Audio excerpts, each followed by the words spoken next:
Stop playing pretend entrepreneur, my sister Isabella announced at our Sunday family dinner, her voice dripping with the kind of condescension reserved for foolish children.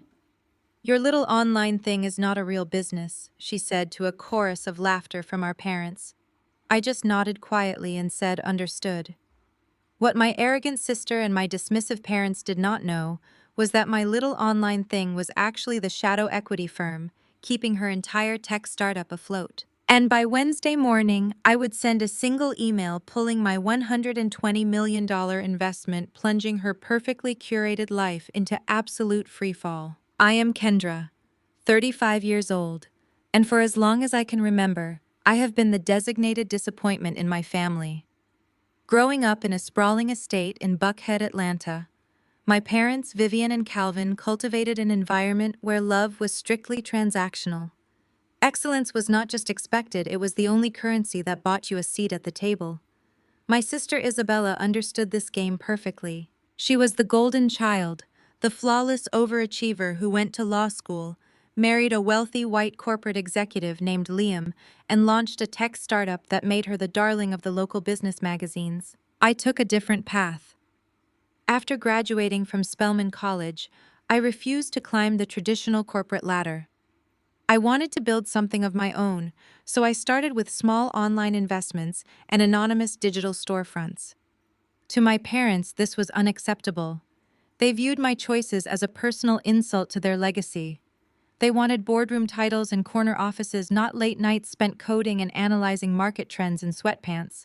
So they mocked me. They belittled my ambitions at every opportunity, turning my life into a running joke to elevate Isabella and her perfectly manicured existence. This particular Sunday dinner was no different. The dining room of my parents' estate was suffocatingly grand, filled with crystal chandeliers and heavy mahogany furniture that felt more like a museum than a home. I sat quietly at the end of the long table, moving the roasted asparagus around my plate while Isabella held court. She was pitching AuraSync, her highly publicized tech startup, to the family, boasting about an upcoming Series B funding round and dropping buzzwords to impress our father. She looked across the table at me, a smug smirk playing on her lips. Kendra, she said, her tone coated in fake sweetness, you should really consider putting your modest savings into this round.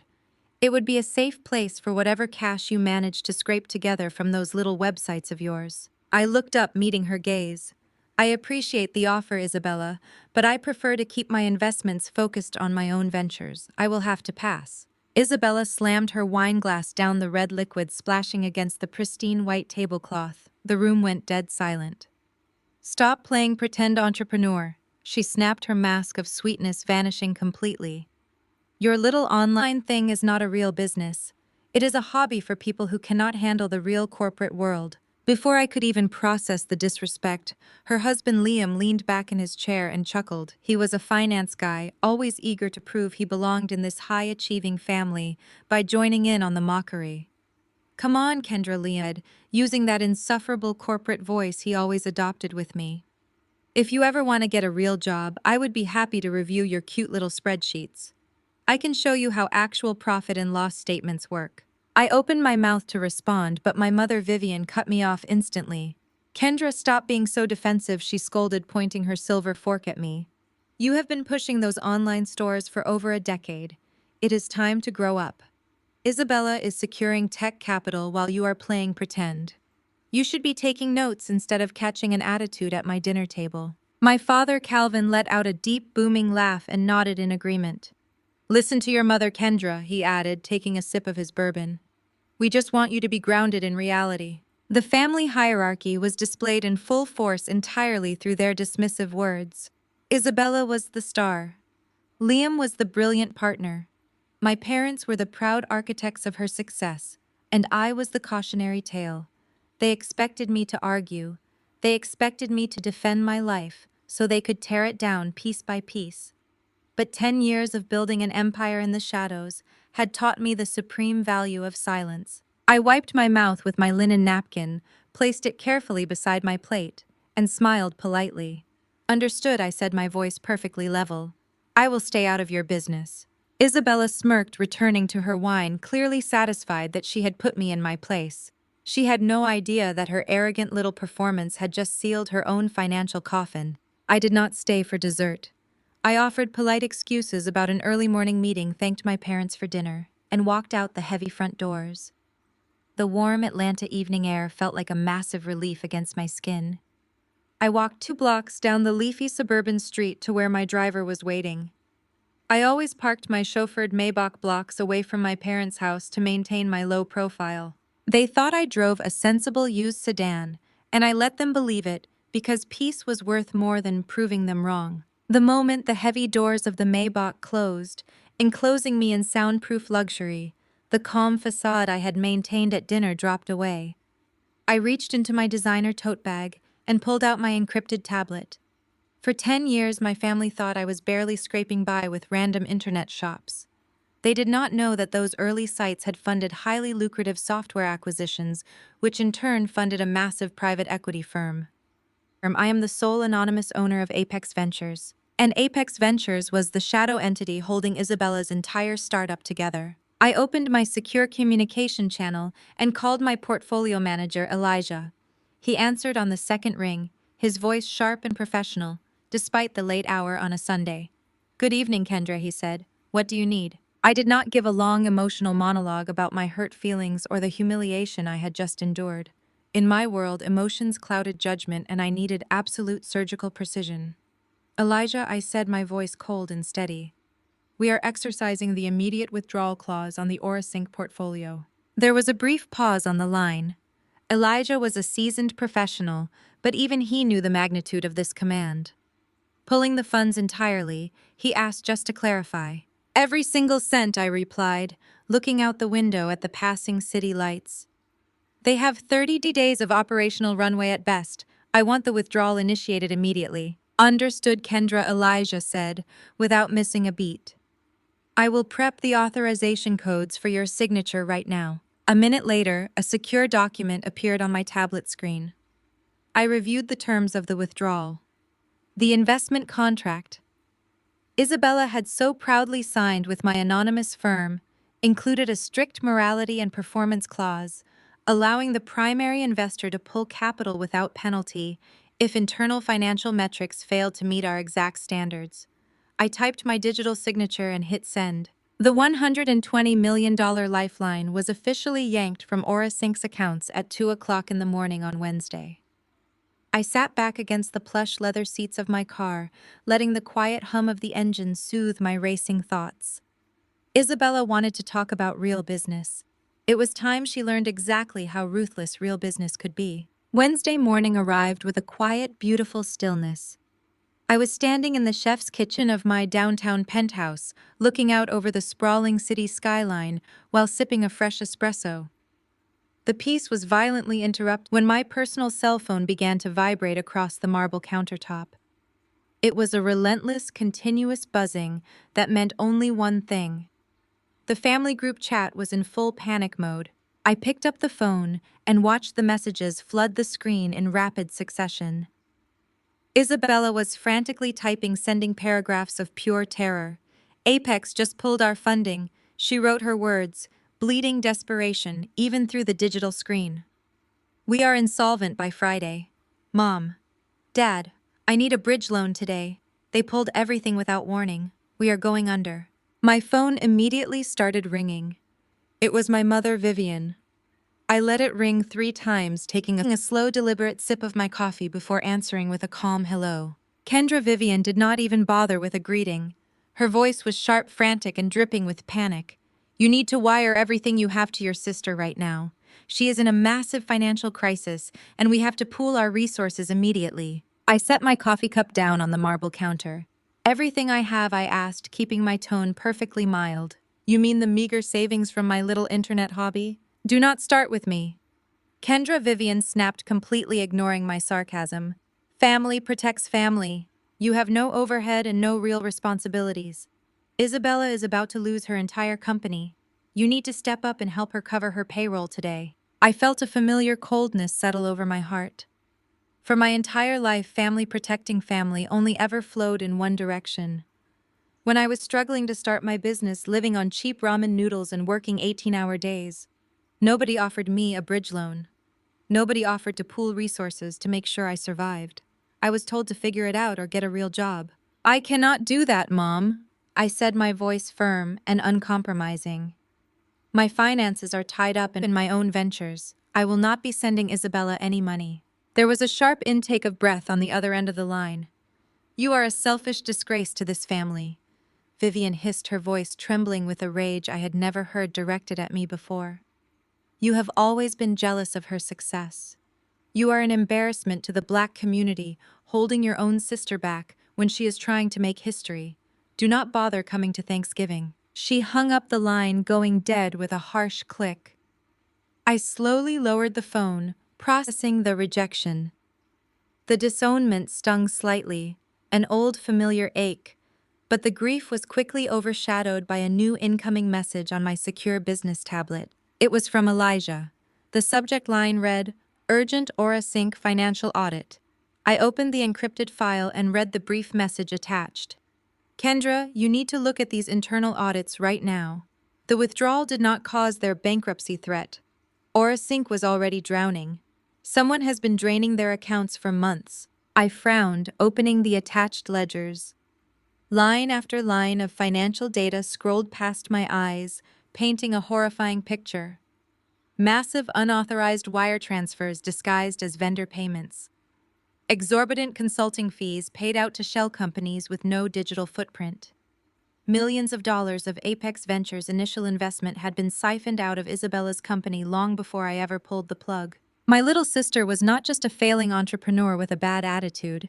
She was standing at the center of a massive federal crime scene, and I was about to find out exactly who was holding the match. The glowing screen of my tablet illuminated the dark mahogany of my penthouse office. I sat in stunning silence, staring at the offshore routing numbers my portfolio manager Elijah had just sent me. Liam was not just a condescending jerk. He was a federal criminal bleeding my sister's company dry. Millions of dollars from my initial anonymous investment had been siphoned into dummy corporations long before I pulled the plug.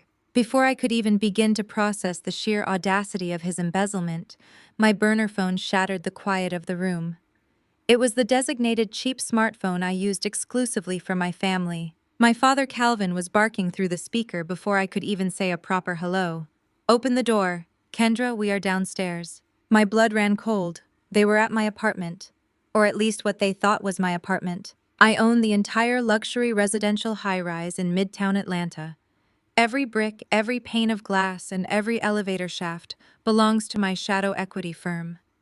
But to keep my family completely in the dark about my wealth, I maintained a modest, cramped one-bedroom guest suite on the third floor specifically for their rare visits.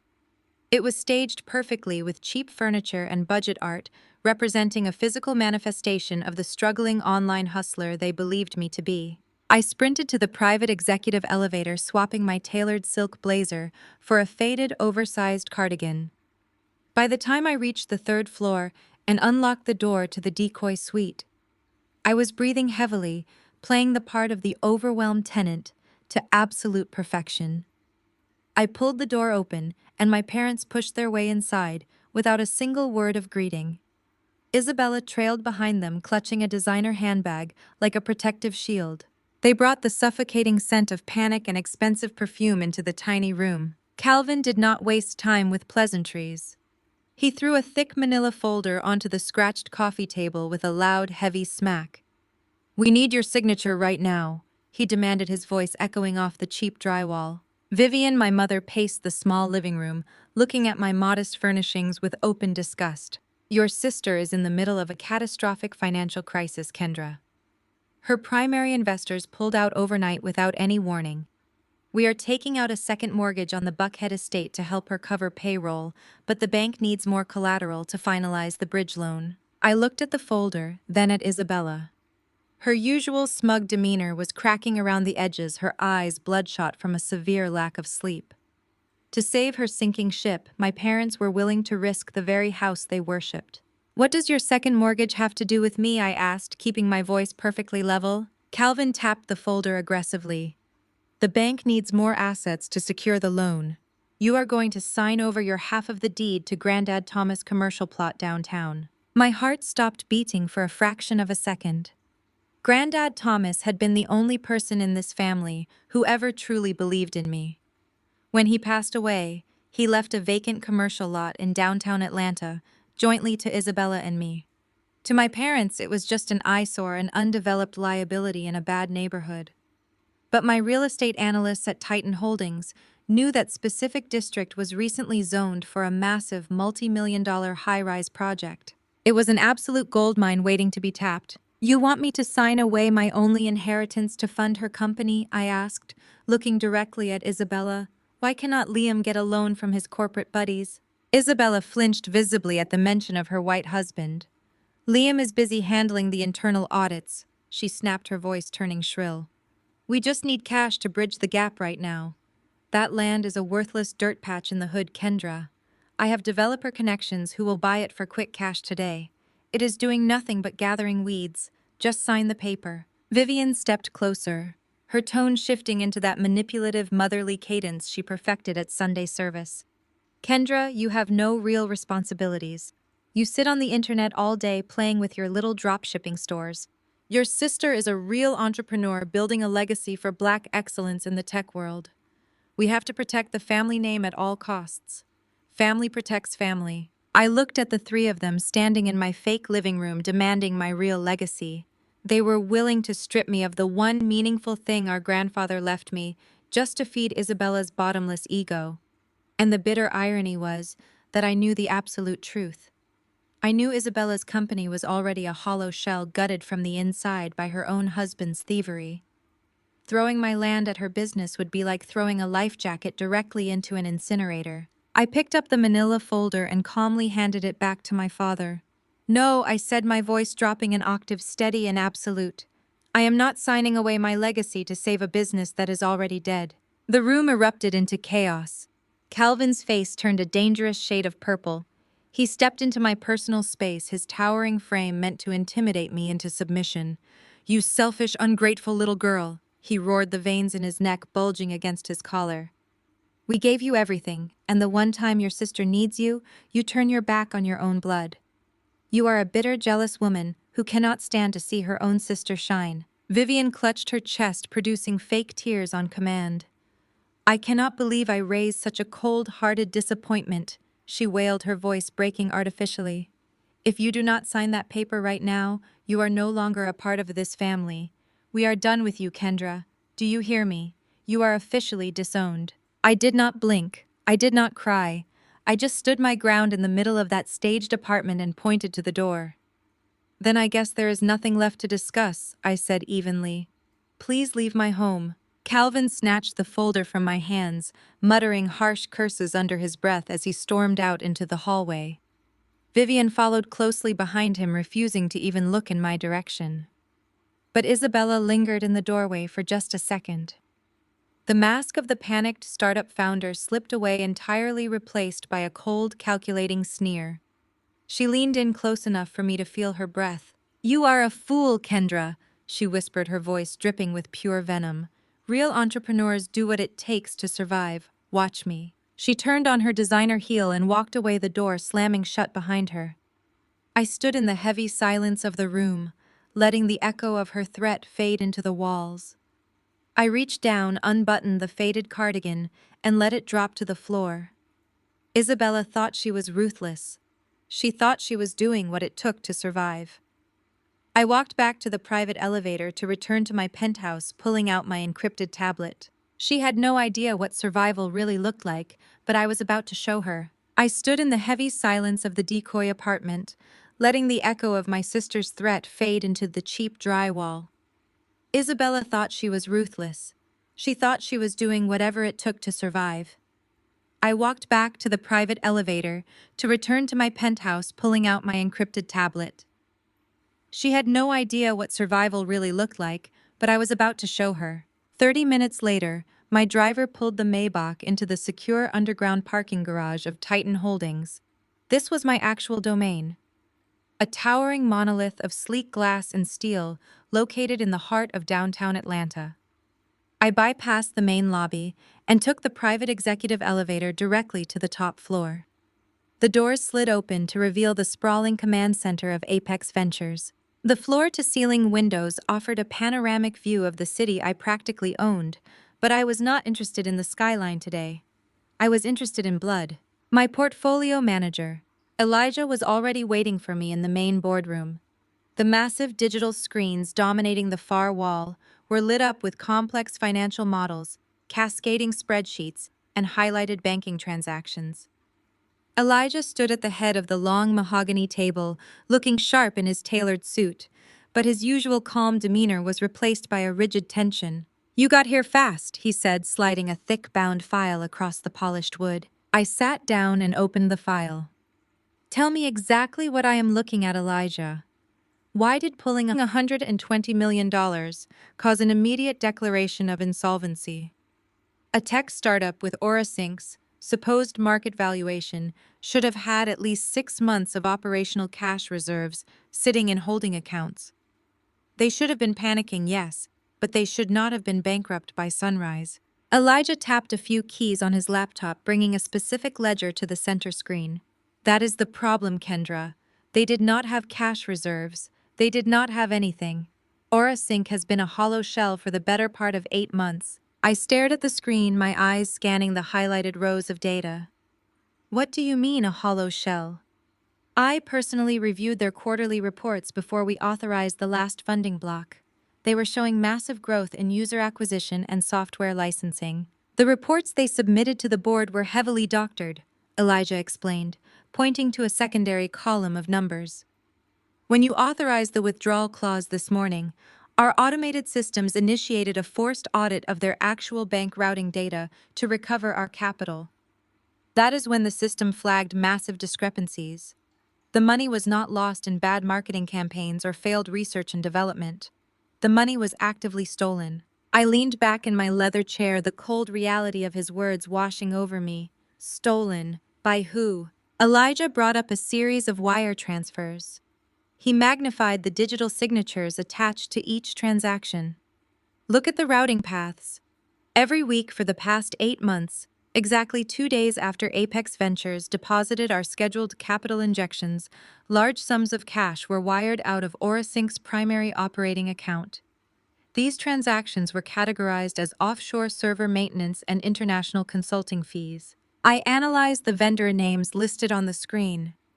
Global Tech Solutions, Zenith Cloud Architecture. They were incredibly generic names, the kind of names you buy off the shelf when you are trying to hide something. "Let me guess," I said, my voice turning icy. "These companies do not actually exist." Elijah nodded grimly. "They are dummy corporations, shell companies registered in the Cayman Islands and Delaware, with absolutely no digital footprint, no physical offices, and no actual employees. And here is the nail in the coffin, Kendra.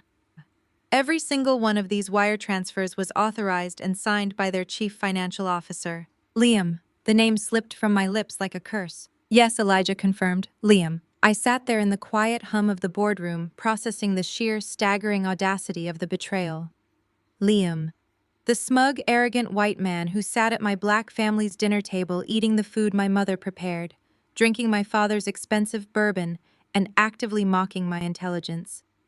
The man who had laughed in my face just days ago, offering to fix my cute little spreadsheets and teach me how real profit and loss statements worked. I was not a brilliant corporate executive. He was a common thief. He had used his corporate background to set up an elaborate embezzlement scheme, systematically draining the very company my parents worshipped.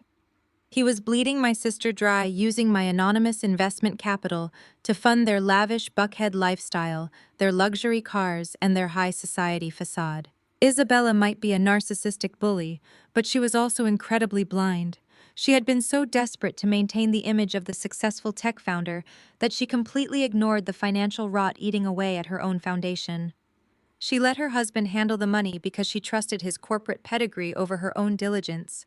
And my parents were right there with her, praising the ground Liam walked on while he was actively robbing them blind. "This changes the entire landscape," I said, my mind moving rapidly through the tactical implications. If Liam stole the money, then Isabella's panic this morning was genuine. She likely had no idea the accounts were empty until my withdrawal exposed the void. The $120 million pullout did not sink the ship. It just drained the water so she could finally see the massive hole in the hull. Exactly, Elijah said. She is desperate, Kendra. She thinks she just lost a legitimate business, but she is actually sitting in the middle of a federal crime scene. Liam is going to face serious prison time when the authorities see this paper trail. And depending on how much Isabella signed off on without looking, she might go down with him. I stood up, pacing the length of the boardroom. My parents were taking out a second mortgage on their estate to save a company that had already been looted by their favorite son-in-law. They were willing to sacrifice my inheritance to plug a hole that Liam created. The injustice of it burned in my chest, but I shoved the emotion down. I needed cold, calculated strategy. Prepare a complete forensic dossier, I instructed Elijah. I want every single offshore account traced back to Liam's personal assets. I want bank statements, routing numbers, and time-stamped authorizations. When I drop this bomb, I want the blast radius to be absolute. Before Elijah could respond, the heavy glass doors of the boardroom burst open. Jamal, one of my top-tier analysts, who monitored all of my personal real estate holdings, rushed into the room. He did not bother with protocol or apologies. He looked completely frantic, clutching a printed document in his hand. Ms. Caldwell, Jamal said, struggling to catch his breath. I am so sorry to interrupt, but the automated monitoring system just triggered a critical alert on your personal portfolio. I stopped pacing. What kind of alert? The downtown commercial plot, Jamal said, walking quickly to the table and sliding the document toward me. The land your grandfather left you. The county clerk's office just processed an expedited deed transfer 20 minutes ago. The air vanished from my lungs. I stared at the official county document Jamal had printed. It was a digital confirmation of sale. What do you mean, a deed transfer? I asked, my voice dangerously low. I did not authorize any sale. I just refused to sign the paperwork less than 2 hours ago. Jamal swallowed hard, avoiding my eyes. I know you did not sign it, Ms. Caldwell. But someone did. The property was just sold in its entirety to a commercial developer. The funds are already sitting in an escrow account waiting to clear. I picked up the paper. My eyes scanned the lines of legal jargon until I found the seller's signature line. There, printed in bold black ink, was my name, Kendra Caldwell. But the handwriting was entirely wrong. It was rushed, frantic, and completely fabricated. Elijah stepped closer to look at the document. His eyes widened in shock. Kendra, he whispered, this is a felony. I looked up from the forged signature, staring blankly at the boardroom wall, as Isabella's parting words echoed violently in my mind. Real entrepreneurs do what it takes to survive. Watch me. She had not been making an idle threat. My sister was so arrogant, so consumed by her own desperation and entitlement, that she actually believed she could steal my property and get away with it. She thought I was just a weak, powerless internet hustler who would eventually back down. She committed federal forgery to sell my inheritance in a desperate bid to replace the money her own husband had stolen. I placed the forged document gently on the mahogany table. The shock faded entirely, replaced by a terrifying, absolute calm. Isabella wanted to play a dangerous game of survival. She just made the fatal mistake of bringing a forged piece of paper to a war I was already winning. By Friday evening, the escrow had cleared, and the stolen funds were sitting securely in my sister's corporate accounts. Isabella did not waste a single second mourning the loss of my inheritance. Instead, she did what she always did when she felt she had won. She threw a party. The invitation for her crisis-averted cocktail hour had gone out to the entire Atlanta high society elite, but naturally my name had been left off the guest list. That was perfectly fine. I had never needed an invitation to enter a building my money paid for. I stood in front of the floor-to-ceiling mirror in my penthouse, adjusting the drape of my dress. For 10 years I had played the part of the struggling creative, wearing sensible off-the-rack clothing and avoiding anything that might draw attention to my actual net worth. Tonight the disguise was dead. I wore a custom emerald green silk gown that clung to my curves before sweeping down to the floor. I paired it with a simple diamond tennis necklace that cost more than Isabella's entire catering budget for the evening. I did not look like a woman playing pretend on the internet. I looked like a woman who owned the bank. My driver pulled the Maybach up to the sprawling gates of Isabella's Buckhead mansion. The driveway was already packed with luxury vehicles belonging to investors, socialites, and family friends who had come to toast my sister's brilliance. I stepped out of the car, ignoring the confused stare of the valet who reached for my door. The heavy bass of an R&B track pulsed through the warm night air, blending with the loud chatter of people drinking top-shelf liquor bought with stolen funds. I walked through the massive double doors of the mansion, gliding past the hired waitstaff. The foyer was decorated with extravagant floral arrangements that screamed of desperate newly acquired wealth. I had barely made it 2 steps toward the main living room when a hand clamped down hard on my arm. I turned to see my mother Vivian standing there.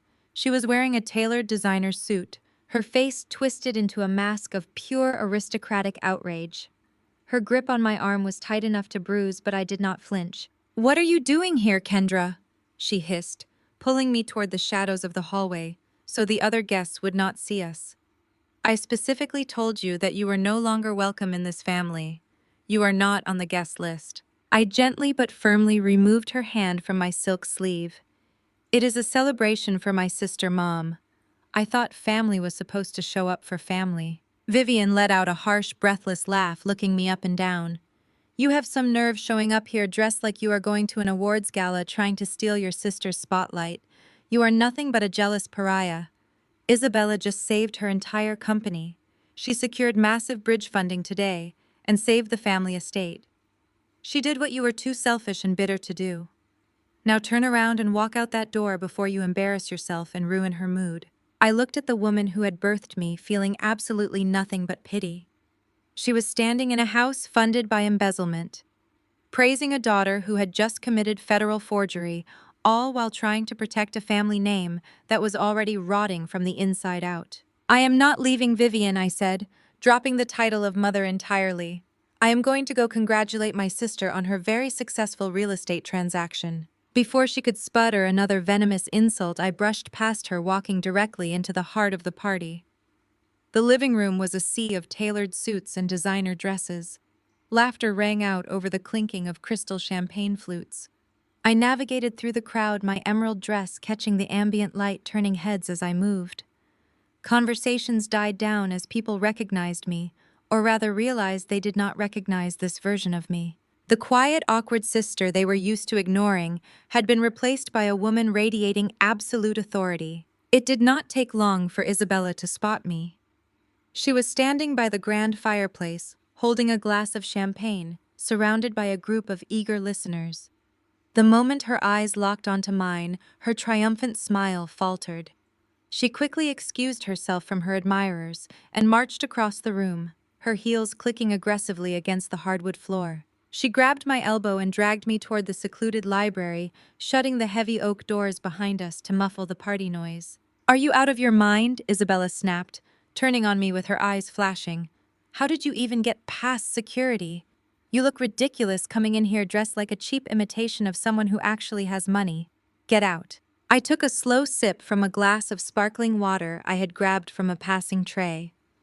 "You have a beautiful home, Isabella. The high ceilings are a nice touch. It must be expensive to maintain." She crossed her arms, her posture rigid with arrogance. "It is. And I maintain it because I actually know how to run a business. I secured the bridge capital today, Kendra.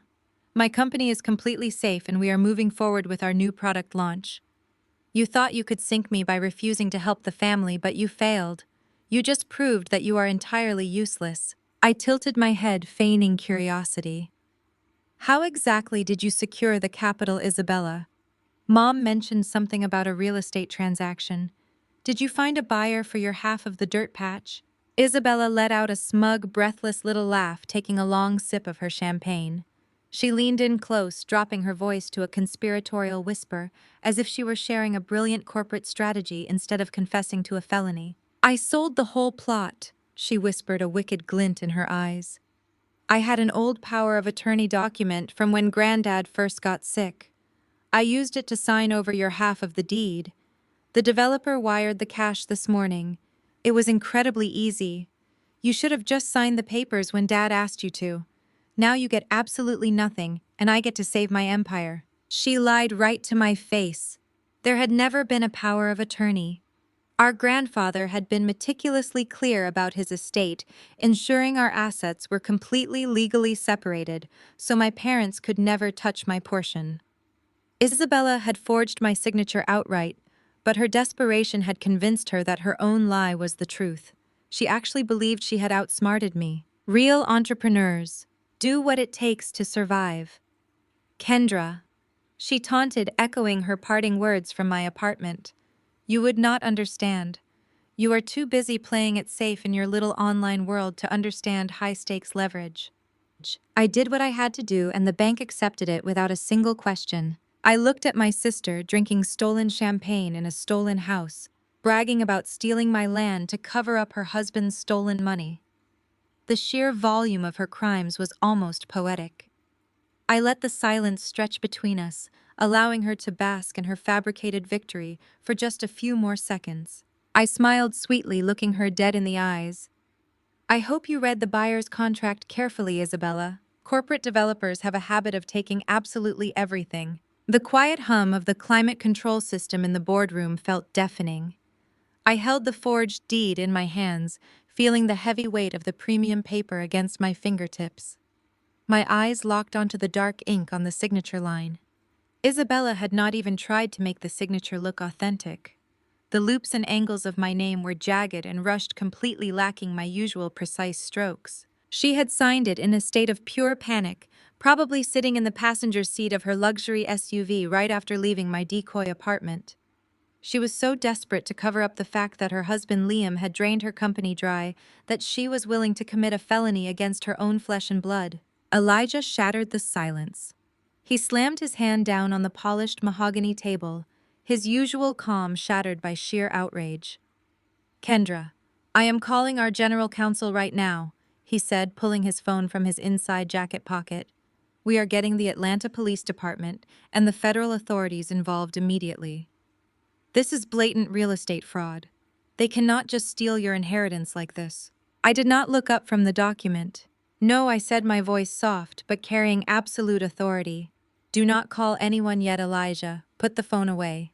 Elijah and Jamal both stared at me like I had lost my mind. Jamal shifted nervously on his feet, clutching his tablet tightly to his chest. Miss Caldwell. He started hesitantly. I know this is your family, but she just illegally transferred the deed to a multi-million-dollar commercial property. If we do not flag this immediately, the buyer is going to take possession of the land your grandfather left you. I finally looked up, placing the forged document back onto the center of the table. I smoothed out the corners of the paper with careful, deliberate motions. I am very aware of what she did, Jamal. But I want you to take a closer look at this contract. Tell me exactly who bought the land. Read the name of the commercial developer listed on the buyer line. Jamal leaned over the table, his brow furrowed in confusion. He traced his finger down the page until he found the designated section. The buyer is listed as Titan Commercial Developments, he read aloud. He looked up at me, his mouth slightly open but no words coming out. Then I watched the realization hit him like a physical blow. His eyes widened, and he looked over at Elijah. Elijah had stopped dead in his tracks, his phone still gripped tightly in his hand. He slowly lowered it, staring at the document on the table. Titan Commercial Developments, I said, allowing a cold smile to touch the corners of my mouth. A regional subsidiary handling urban renewal projects, a branch of Titan Holdings, my parent company. I let out a sound that was half laugh and half sigh of pure absolute disbelief.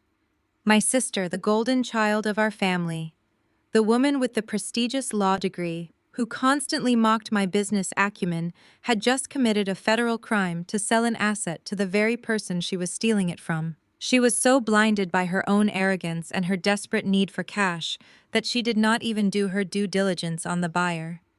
She had reached out to her network of greedy high society developers looking for a quick flip on a downtown Atlanta plot.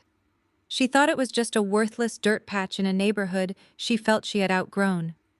She did not know that Titan Holdings had been aggressively acquiring property in that exact district for a massive new development project. The broker who offered her the best immediate cash price worked for my company. Isabella had just forged my signature to sell my own land back to me. Granddad Thomas had bought that land decades ago. He always told me it was special. He saw the vision of a thriving Atlanta long before the modern corporate developers moved in. To my parents and my sister, it was just a burden. To me, it was a symbol of vision and patience. Isabella forging my name to sell it was the ultimate disrespect to both me and our grandfather's memory. She is a fool, Elijah whispered, shaking his head in amazement. A desperate, arrogant fool. She walked right into a bear trap and locked it around her own ankle. Exactly. I said, my business instincts fully taking over and overriding any lingering sting of familial betrayal. What is the status of the escrow account, Jamal? Where are the funds right now? Jamal quickly tapped on his tablet, bringing up the transaction portal on the main boardroom screen. The purchase funds have been approved on our end, but they are sitting in a mandatory holding period. Escrow is waiting for the final clearance. We have a 24-hour window to flag the transaction for fraud and freeze the transfer before the cash hits Isabella's corporate accounts. Do not freeze it, I commanded. Elijah took a step toward me, his professional caution kicking in. Kendra, if you let those funds clear, she gets the money. You will be actively funding the company that just tried to rob you. I stood up from the leather chair, smoothing down my oversized cardigan. I felt more powerful standing in that room wearing cheap decoy clothes than I had in my entire 35 years of life. I want her to get the money, Elijah. I want the cash to hit her accounts. I want her to spend it to pay her payroll, and I want her to celebrate her little victory. Why? Jamal asked, his voice quiet with awe. Because right now, it is just an attempt, I explained, pacing slowly around the massive boardroom table. If we stop the transfer today, she can claim ignorance. She can blame a shady broker, or say it was a massive misunderstanding. She could use her law degree to wiggle out of the consequences or claim she had some verbal permission from me. But the moment those funds clear into an account with her name on it, the crime is complete and permanent. I stopped at the head of the table, looking at the glowing screens displaying Liam's offshore embezzlement routing numbers, alongside Isabella's forged deed. It becomes irrefutable federal wire fraud and felony forgery, I continued. I want the paper trail to be so ironclad, so deeply embedded in their financial records, that no defense attorney in the country can save them. They wanted to play a ruthless game of corporate survival. I am going to show them what happens when you play against the house. Elijah nodded, a fierce, determined look settling over his features. He understood the strategy perfectly. You want to give her enough rope to hang herself. I want to give her the entire spool, I corrected. Push the wire transfer through immediately. Expedite the clearance process. I want that money in Isabella's hands by Friday morning. I want her to feel completely safe. I want her to throw a party and toast to her own brilliance. I want her totally relaxed before I burn her entire fraudulent empire to the ground. Jamal immediately began typing on his tablet, initiating the manual override. I watched the massive digital display on the boardroom wall as the system bypassed the holding period. The loading bar filled slowly, then turned a vibrant solid green. Transaction complete.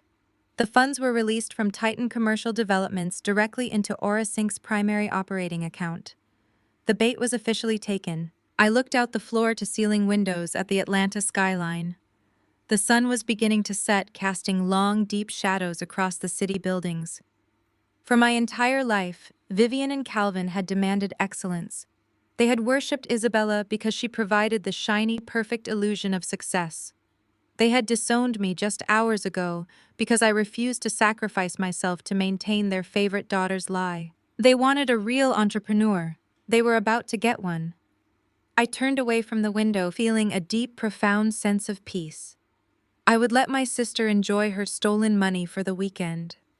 Monday was coming, and Monday belonged entirely to me. I left my sister standing in the center of her heavy oak library, letting the weight of my words slowly sink into her skull.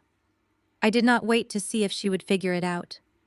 I turned the brass handle and stepped right back into the pulsating heart of the mansion. The grand living room was still swarming with Atlanta high society elite. Waiters in crisp black vests carried silver trays loaded with champagne flutes and miniature caviar tarts. The air was thick with the scent of expensive floral arrangements and the low hum of self-important conversations. I glided through the crowd, my emerald silk gown brushing against the polished floors. My business with Isabella was temporarily concluded. Now it was time to address the true architect of this financial disaster. I scanned the room looking for the man who was actively bleeding my family dry. It did not take long to find him. Liam was holding court by the custom marble bar stationed near the floor-to-ceiling windows overlooking the pool. He was surrounded by a small group of older, wealthy white men who were hanging on to his every word.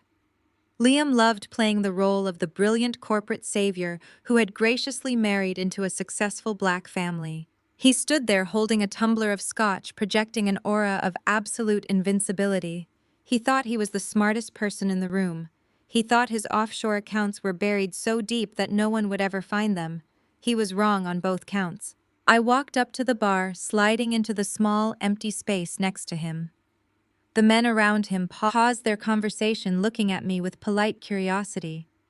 Liam glanced over, his arrogant smile firmly in place. He looked me up and down, taking in my designer gown, but his eyes still held that familiar dismissive glint. He did not see a threat. He just saw his wife's annoying sister who pushed products on the internet. "Having a good time, Kendra?" he asked, his voice dripping with that unbearable corporate condescension. "I am glad you could make it out of your apartment for the night. You should try the scotch. It is probably a little out of your usual budget, but Isabella is paying." The sheer audacity of the man was breathtaking. He was offering me a drink paid for by money he stole from an investment firm that I owned. I smiled, keeping my expression perfectly serene. I ordered a sparkling water with a twist of lime from the bartender before turning my full attention back to my brother-in-law. "The party is lovely, Liam," I said, my voice smooth and conversational. "You and Isabella really know how to put on a show. It takes a lot of capital to maintain an image like this. I have been doing some reading lately on corporate finance. It is fascinating how much goes on behind the scenes just to keep the lights on." Liam chuckled, shaking his head slightly, as if dealing with a naive child. "Corporate finance is a complex beast, Kendra. It is a little different than running a digital storefront. You have to understand capital allocation, liquidity, and global vendor management. It is not really something you can just read up on over the weekend." I took a slow sip of my water. "You are absolutely right," I agreed, keeping my eyes locked on his. "For example, I was reading about global vendor management just the other day, specifically about offshore server maintenance costs. It is incredible how expensive it can be to route international consulting fees through a Cayman Island tax haven." The arrogant smile on Liam's face froze. The casual, confident posture he had been maintaining instantly vanished. He went completely still. I stepped just a fraction closer to him, lowering my voice so only he could hear me over the low hum of the party music. "I read a fascinating case study about a dummy corporation called Zenith Cloud Architecture." I continued my own, conversational but razor sharp. It detailed how millions of dollars could be quietly siphoned out of a primary operating account using automated wire transfers. Exactly 2 days after every major capital injection, I watched the blood completely drain from Liam's face. His tanned complexion turned a sickly shade of gray in a matter of seconds. The hand holding his expensive scotch began to tremble so violently that the ice cubes rattled against the glass. He swallowed hard, his Adam's apple bobbing as his breathing grew shallow and erratic. He looked at me, his eyes wide with absolute terror, but I could see the wheels turning in his head. His deeply ingrained racial bias and his utter lack of respect for me created a massive blind spot. He did not look at me and see a financial predator who had just uncovered his entire criminal enterprise. He looked at me and assumed I was just a nobody who had accidentally overheard a catastrophic rumor. In his arrogant mind, there was no physical way the black sister-in-law with the online hobby could access encrypted banking ledgers. He instantly assumed that his own white corporate partners, the ones managing the offshore accounts, had sold him out. He thought someone higher up the food chain had gotten careless and the gossip was leaking into the Atlanta social scene. "Excuse me," he stammered, his voice cracking. The smooth corporate executive was gone, entirely replaced by a cornered, desperate animal. He practically slammed his glass down onto the marble bar, spilling scotch over the edge. "I just remembered an urgent email I need to send to a vendor." He turned and scrambled away, pushing through the crowd of wealthy guests without a single apology. He bumped into a waiter, nearly knocking over a tray of champagne as he bolted toward the sliding glass doors that led to the patio. I stood at the bar, taking another calm sip of my sparkling water. I watched him pull his phone from his pocket, his hands shaking wildly as he dialed a number and pressed the device to his ear, pacing frantically in the shadows of the garden. I was making a panicked phone call to a partner who could not save him. I watched him sweat, knowing the financial noose was already perfectly tight around his neck. He just did not realize who was holding the rope. I watched Liam disappear into the humid Atlanta night, his tailored suit looking suddenly 2 sizes too big. I did not have time to savor his absolute panic because the sharp ringing of crystal echoed through the grand living room. The heavy bass of the music faded out, replaced by the expectant hush of the high society crowd. I turned my attention back to the center of the room. Isabella was standing halfway up the sweeping marble staircase, tapping a silver spoon against her champagne flute.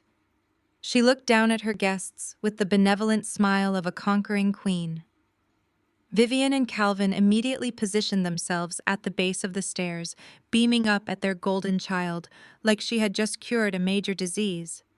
The investors, the socialites, and the family friends all turned their faces toward her, waiting for the grand proclamation. I leaned casually against the edge of a mahogany console table, taking a slow sip of my sparkling water. "Thank you all for coming tonight," Isabella began, her voice projecting effortlessly across the vast space. Her tone was carefully modulated, hitting that perfect blend of fake humility and overwhelming arrogance that she had practiced for years. When I started Aura Sync, I knew the journey of a Black woman in the tech space would be fraught with challenges. I knew there would be hurdles. I knew there would be doors closed in my face and people who wanted to see my vision fail. She paused for dramatic effect, placing a hand over her heart. A few of my mother's friends murmured in sympathetic agreement. I kept my face entirely blank. Isabella had never faced a closed door in her life. Our parents had paved her entire road with cash and connections, but she loved playing the triumphant underdog. This week tested me in ways I never could have anticipated. Isabella continued, her eyes sweeping over the crowd. We faced an unexpected and frankly malicious disruption in our capital pipeline. For a moment, I thought we might actually lose everything we built. But true founders do not break under pressure. We pivot, we fight, we survive. A smattering of applause broke out. I saw Vivian nodding emphatically, her eyes shining with unshed tears of pride. Isabella held up a hand to quiet the room, her smirk returning in full force. I am thrilled to announce that not only did I secure emergency bridge funding today through a highly lucrative commercial real estate transaction, but that transaction caught the attention of a major player. We are no longer just surviving, my friends. We are evolving. The crowd leaned in. I watched her scan the room, searching for Liam to share her moment of glory. A brief flash of annoyance crossed her face when she could not spot her husband in the sea of tailored suits, but she quickly masked it. She was not going to let his absence ruin her spotlight. Her eyes continued to scan the crowd until they finally locked directly onto mine. I did not look away. I stared right back at her, the emerald silk of my gown catching the light from the massive chandelier overhead. She hated that I was standing there looking like I belonged in a room she had explicitly tried to banish me from. I could see the petty, vindictive gears turning in her head. She was about to use this audience to completely crush me. Before she could deliver her final announcement, my father Calvin decided he could not let this moment pass without inserting himself into the narrative. He climbed one step up the marble staircase to stand beside his daughter, turning to face the crowd. He raised his glass of premium bourbon, his chest puffed out with absolute authority. "If I may say a few words," Calvin announced, his deep voice commanding total silence.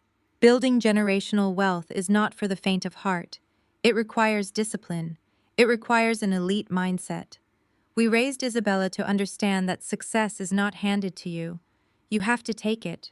You have to build real, tangible value in the corporate world." He paused, taking a slow, deliberate sip of his drink. Then he turned his head and looked straight at me. He did not care that I was his daughter. He did not care that we were surrounded by strangers. In his mind, I had committed the ultimate sin by refusing to sign away my inheritance to save his favorite child. I needed to be punished publicly. "This right here," Calvin said, gesturing grandly to Isabella, "is what true Black excellence looks like. This is real legacy, real power, not pushing cheap products on the internet. Not hiding behind computer screens playing pretend business while the adults do the actual work. You want to know what a real entrepreneur looks like? Look at Isabella. The collective gaze of the room shifted toward me. The silence became suffocatingly heavy. A few of Vivian's country club friends whispered to each other behind their hands, casting pitying, judgmental glances in my direction. They expected me to shrink. They expected me to lower my head, blush with shame, and run out the front door just like I had done when I was a teenager. I did not move a single muscle. I stood perfectly tall, keeping my posture completely relaxed. I met my father's furious, judging stare with eyes made of absolute ice. He thought he was burying me. He had no idea he was just delivering a eulogy for a life he was about to lose. I did not need to defend my internet business to a man who was dumb enough to let his son-in-law rob him blind. Isabella soaked in the awkward tension, letting my public humiliation hang in the air for a few agonizing seconds before she took the attention back. "Thank you, Dad," she said, her voice dripping with artificial sweetness.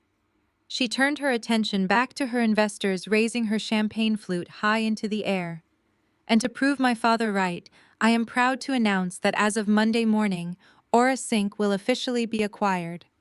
We have secured a complete buyout from a firm that not only believes in my vision, but has insisted on retaining me as Chief Executive Officer to lead this company into the future."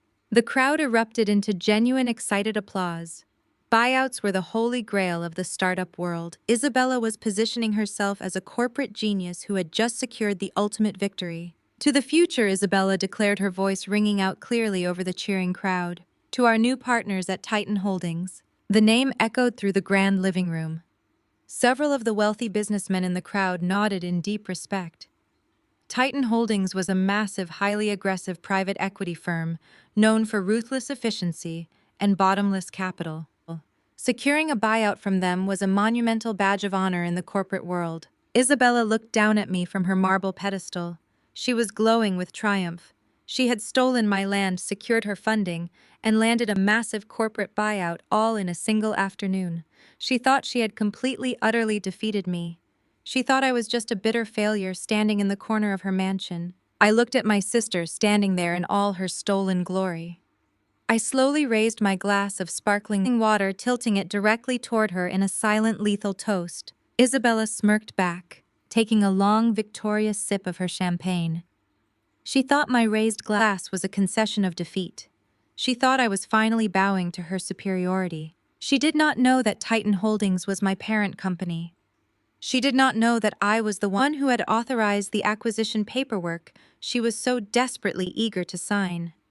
She did not know that she was celebrating a buyout funded by the very woman she had just committed federal forgery against. I took a slow sip of my water, letting the cool liquid soothe my throat.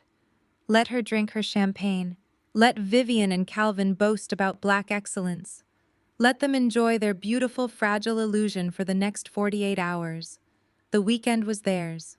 But the board meeting was set for Monday morning, and Monday morning belonged entirely to me. The weekend passed exactly as I predicted. I spent Saturday and Sunday in the quiet sanctuary of my penthouse, meticulously reviewing every single line of the acquisition contracts. I secured the forensic accounting reports detailing Liam's embezzlement and double-checked the digital paper trail of Isabella's forged real estate transaction. My legal team was locked and loaded.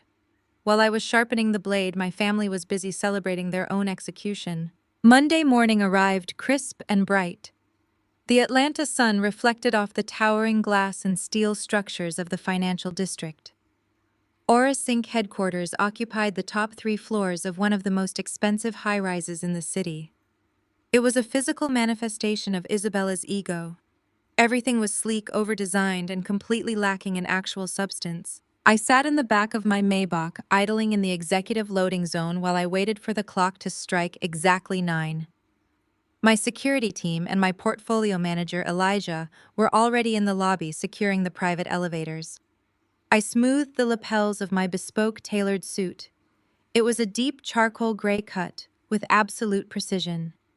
I paired it with a simple gold watch and a pair of heels that clicked with lethal authority against the pavement when I finally stepped out of the car. I rode the elevator up to the 50th floor, my mind perfectly clear.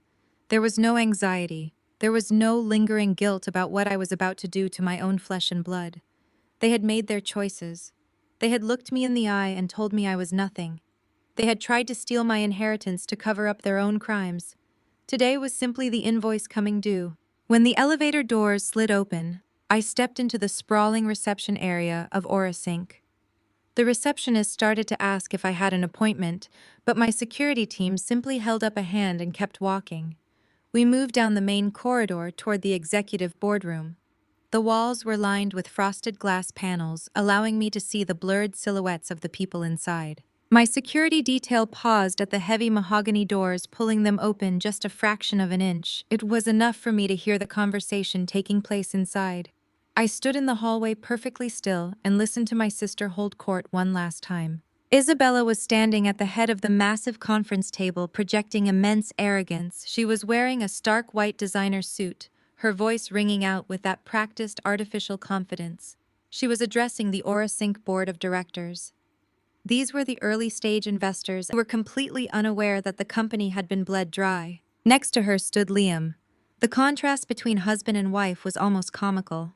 While Isabella was glowing with fabricated triumph, Liam looked like a man standing on the trapdoor of a gallows. His face was drawn and pale. He was gripping the back of his leather chair so tightly, his knuckles were completely white. He had spent the entire weekend looking over his shoulder, terrified by the casual comments I had made at the party about offshore accounts. He clearly thought this buyout was his only escape hatch. He was praying that an acquisition by a massive firm would bury the old ledgers long enough for him to secure his severance package and disappear. In the back row of the boardroom, sitting in plush observer chairs, were my parents. Vivian and Calvin were acting as if they personally owned the building. Vivian was wearing her finest country club attire, her chin tilted upward in a posture of supreme superiority. Calvin sat with his legs crossed, nodding along to Isabella's presentation and practically radiating pride. They were basking in the glow of their golden child, completely oblivious to the fact that they had tied their own financial survival to a sinking ship. I listened as one of the board members. An older man with a cautious tone interrupted Isabella's presentation. He murmured nervously about the aggressive nature of the buyout. Titan Holdings has a reputation for completely gutting executive leadership, he said, his voice carrying through the crack in the doors. Are we absolutely certain they are going to honor your operational terms? We are handing over total equity, Isabella. Isabella let out a dismissive, breathless little laugh. I could picture the arrogant wave of her hand perfectly. You have absolutely nothing to worry about, she assured the board, her tone dripping with condescension. Titan Holdings is a massive, faceless corporate conglomerate. They are essentially a silent entity. The buyer specifically loved my vision for Orasync. They have explicitly agreed to let me maintain total creative and executive control. They are just providing the capital structure. This meeting is nothing more than a rubber stamp. She lied with such effortless ease. She had never spoken to anyone at Titan Holdings. She had only communicated through automated legal portals and anonymous corporate brokers. But she needed the board to believe she was the irreplaceable genius at the center of the deal. Calvin chimed in from the back row, his deep voice booming with unearned authority. My daughter knows how to negotiate with the big players, he announced to the nervous room. You gentlemen just need to trust her leadership. This is a monumental day for this company and for our family legacy. I had heard enough. I gave Elijah a single silent nod. My security team pushed the heavy mahogany doors wide open. The heavy wood swung back on its hinges with a loud, resonant thud that echoed like a gunshot through the boardroom. The conversation died instantly. The arrogant smiles froze. The nervous murmuring vanished. The room fell so incredibly silent that you could hear the soft hum of the projector fan hanging from the ceiling. My security guards stepped inside first, taking positions by the exits and securing the perimeter of the room with cold professional efficiency. The board members shifted in their seats, exchanging confused and alarmed glances. Vivian and Calvin sat up straight in the back row, their expressions twisting from pride into deep confusion. Then Elijah walked in. He moved with the smooth, predatory grace of a man who managed billions of dollars for a living. He carried a stack of thick, black, leather-bound acquisition portfolios, setting them down heavily at the corner of the massive table. Finally, I stepped through the threshold. I walked slowly. the sharp click of my heels against the polished hardwood floor, sounding like a ticking clock. I did not look at the board members. I did not look at my parents. I locked my eyes directly onto my sister. Isabella's face went completely blank. Her mouth parted slightly, the triumphant speech dying in her throat. She looked at my tailored suit, at my security team, and at Elijah. For a split second, her brain simply refused to process the visual information in front of her. She was expecting a team of older white corporate executives from a faceless conglomerate. She was not expecting the sister she had disowned and discarded. Liam let out a shaky, audible breath, taking a sudden step backward, as if he had been physically struck. He remembered our conversation at the bar. The pieces were violently clicking into place inside his terrified mind. The stage was set, the doors were closed, and the absolute peak of their arrogance was about to meet the crushing weight of my reality. The silence in the boardroom was absolute and suffocating. It was the kind of profound quiet that only exists in the immediate aftermath of a catastrophic shock. The heavy mahogany doors had been thrown wide open, and the entire room was frozen in a collective state of disbelief. I stepped fully over the threshold, my charcoal gray suit acting as a flawless suit of armor. I had meticulously chosen every single detail of my appearance for this exact moment. There were no faded cardigans today. There were no cheap shoes or downcast eyes. I wore a bespoke tailored jacket with sharp geometric lines, a pristine silk blouse and heels that struck the polished hardwood floor with the lethal steady rhythm of a metronome. In the back row of this boardroom, my mother let out a loud, sharp gasp. It was an ugly, undignified sound that echoed loudly in the acoustic perfection of the executive space. Vivian scrambled in her plush leather observer chair, her eyes wide as she took in my appearance. She was so entirely conditioned to view me as the struggling inferior daughter that seeing me project this level of raw, unadulterated power caused her brain to physically short-circuit. Next to her, my father Calvin half stood up, his thick brow furrowed into a deep scowl of immediate disgust. He did not see a powerful woman walking into a room. He saw his disowned scapegoat daughter daring to interrupt his golden child's crowning achievement. Isabella was standing at the head of the massive conference table, her hands resting flat against the polished wood. I watched the color rapidly drain from her face, and then just as quickly rush back in a hot, furious flush of indignation. For a split second, she had looked genuinely terrified, expecting the faceless corporate sharks of Titan Holdings to walk through those doors and strip her of her company. When she realized it was just me, her terror instantly morphed into a venomous, unhinged rage. She thought I was crashing the party. She actually believed I had somehow bypassed the lobby security just to throw a petty jealous tantrum and ruin her big corporate buyout. "Kendra, what is wrong with you?" Isabella shouted, her voice shrill and echoing off the frosted glass walls. She marched 2 steps away from the table, pointing a manicured finger directly at my face. "You are completely out of your mind showing up here.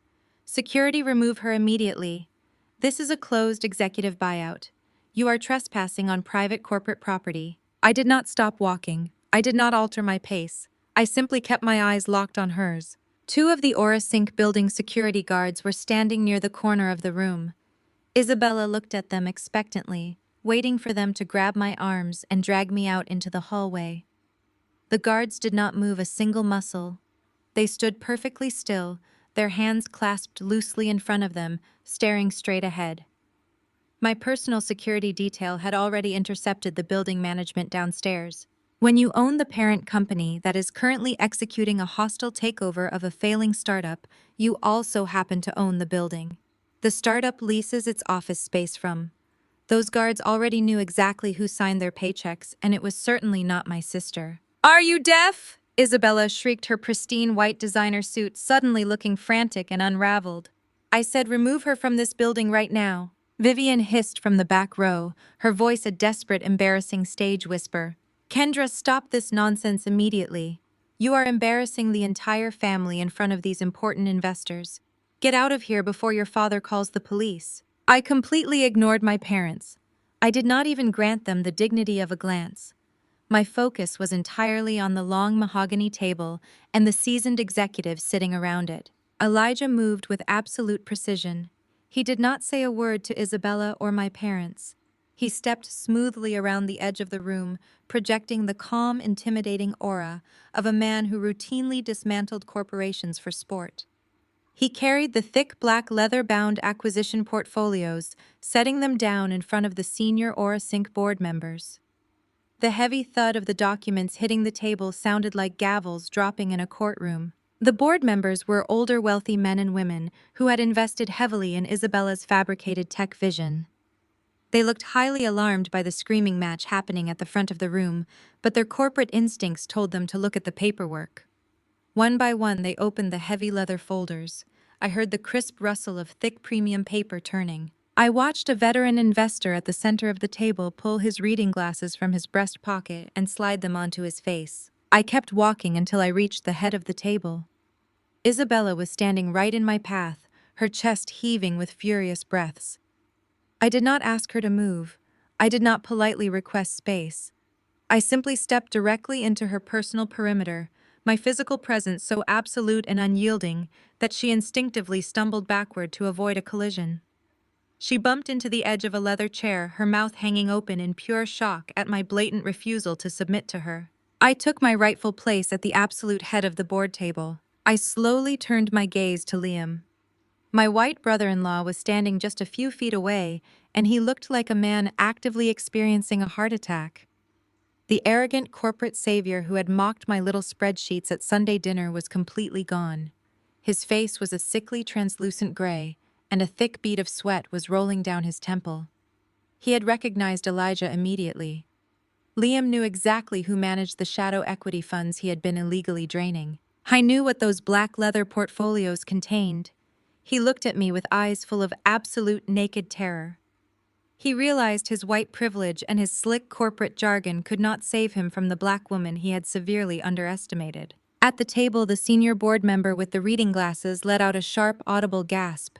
He looked up from the first page of the acquisition portfolio, his face pale with sudden realization. He looked at Elijah, and then he looked directly at me. He had just read the name of the acquiring chief executive officer. The murmurs began to ripple around the table as the other executives read the exact same line. The confusion was rapidly transforming into cold, hard corporate shock. Isabella looked wildly around the room, sensing the massive shift in the atmosphere. She did not understand why her board members were suddenly staring at me with deep, legitimate fear. She did not understand why her husband looked like he was about to vomit on the expensive carpet. "Kendra, I am calling the police," Isabella threatened, pulling her phone from her pocket with a shaking hand. "You are psychotic. You are not going to ruin the biggest deal of my life just because you are a miserable failure." I rested both of my hands flat on the polished mahogany table, leaning forward just slightly. The room went so quiet I could hear my own steady heartbeat.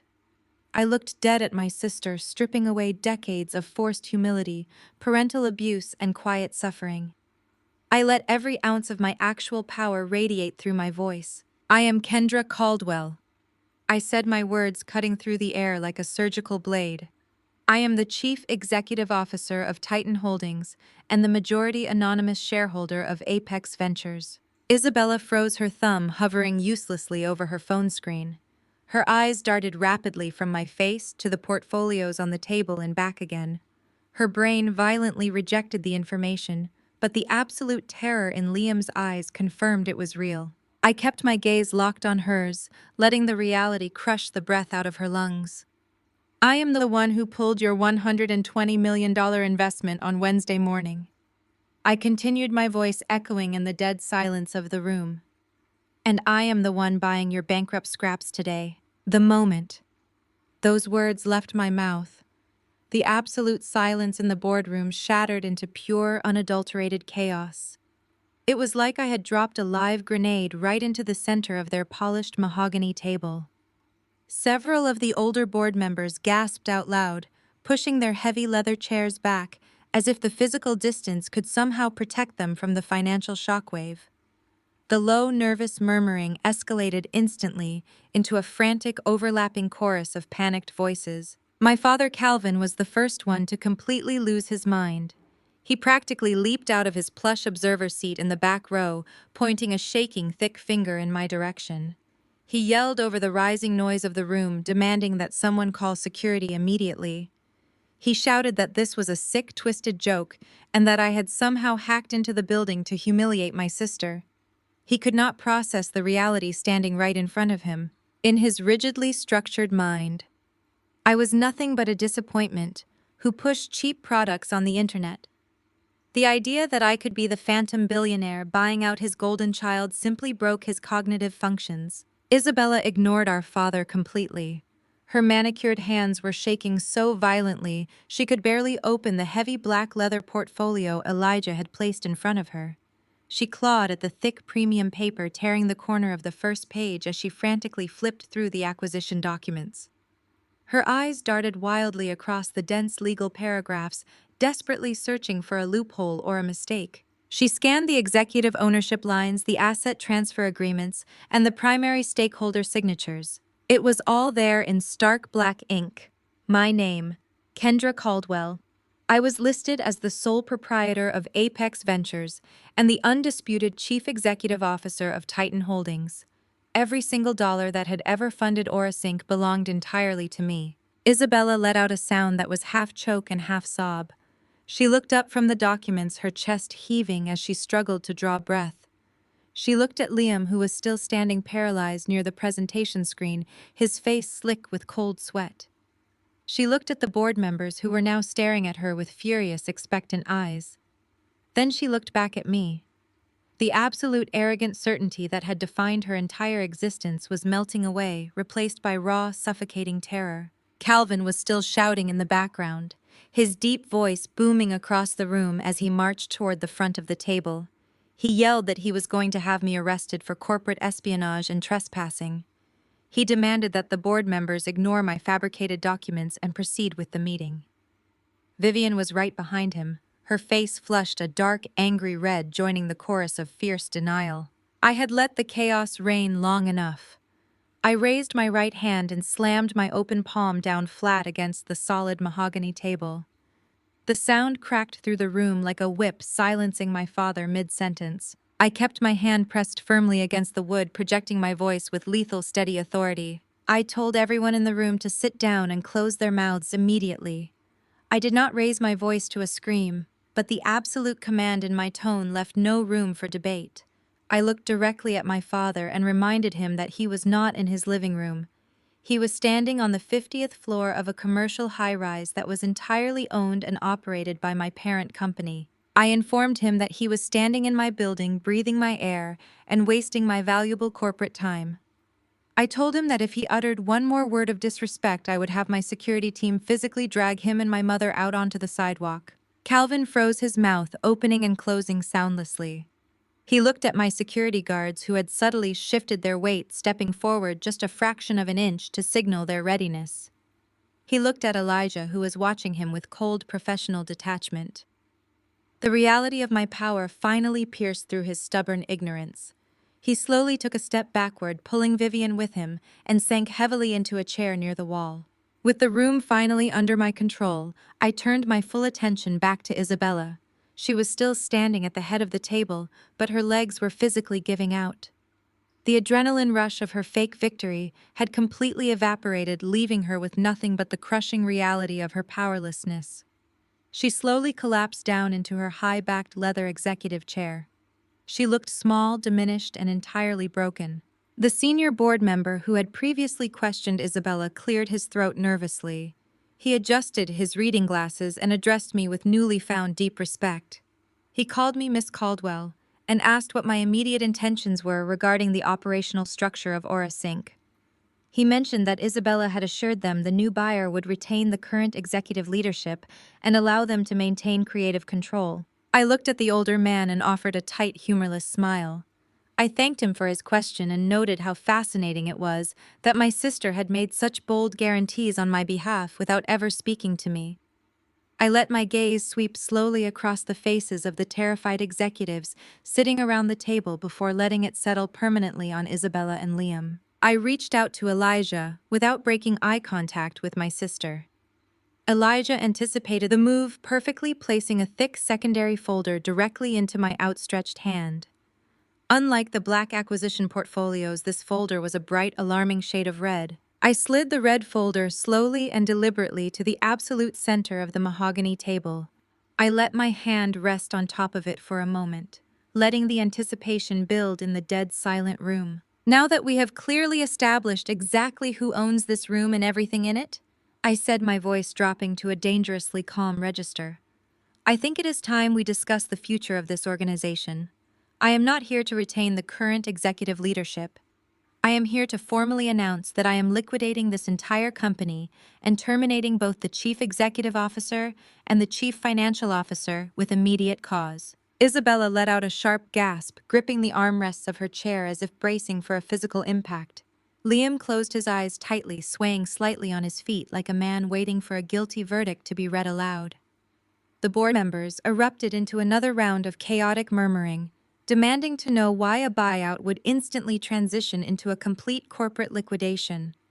They were panicking about their own equity and their own personal investments. I held up a hand signaling for quiet.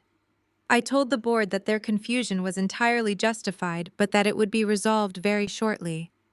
I instructed them to open the red folder. I explained that the documents inside would provide absolute, undeniable clarity regarding why I was shutting down Orasync and why their brilliant founder and her husband were about to be escorted out of the building by federal authorities rather than private security. I watched Isabella stare at the red folder as if it were a venomous snake coiled in the center of the table. She still did not fully understand the depth of the trap she was currently sitting in. She thought I was simply punishing her for the years of emotional abuse, for the Sunday dinner insults, and for the blatant disrespect. She thought this was just a ruthless personal vendetta fueled by petty sibling rivalry. She had absolutely no idea that I already held the receipts for her federal forgery and her husband's offshore embezzlement. She did not know that the financial noose was already perfectly tied, and I was just waiting for the exact right moment to pull the lever. I let the heavy silence stretch out, allowing the sheer weight of my declaration to sink into the pores of everyone present. Vivian was weeping softly in the corner, the sound pathetic and grating against my ears. The woman who had proudly called me an embarrassment to the Black community was now watching her entire social facade disintegrate under the bright fluorescent office lights. Calvin was staring at the floor, his massive ego completely fractured by the realization that the daughter he discarded was the one holding all the cards. The atmosphere in the boardroom had rapidly shifted from a celebratory buyout to a brutal corporate execution. The investors who had previously praised Isabella were now physically leaning away from her, treating her like a highly toxic liability. They recognized the tone of my voice.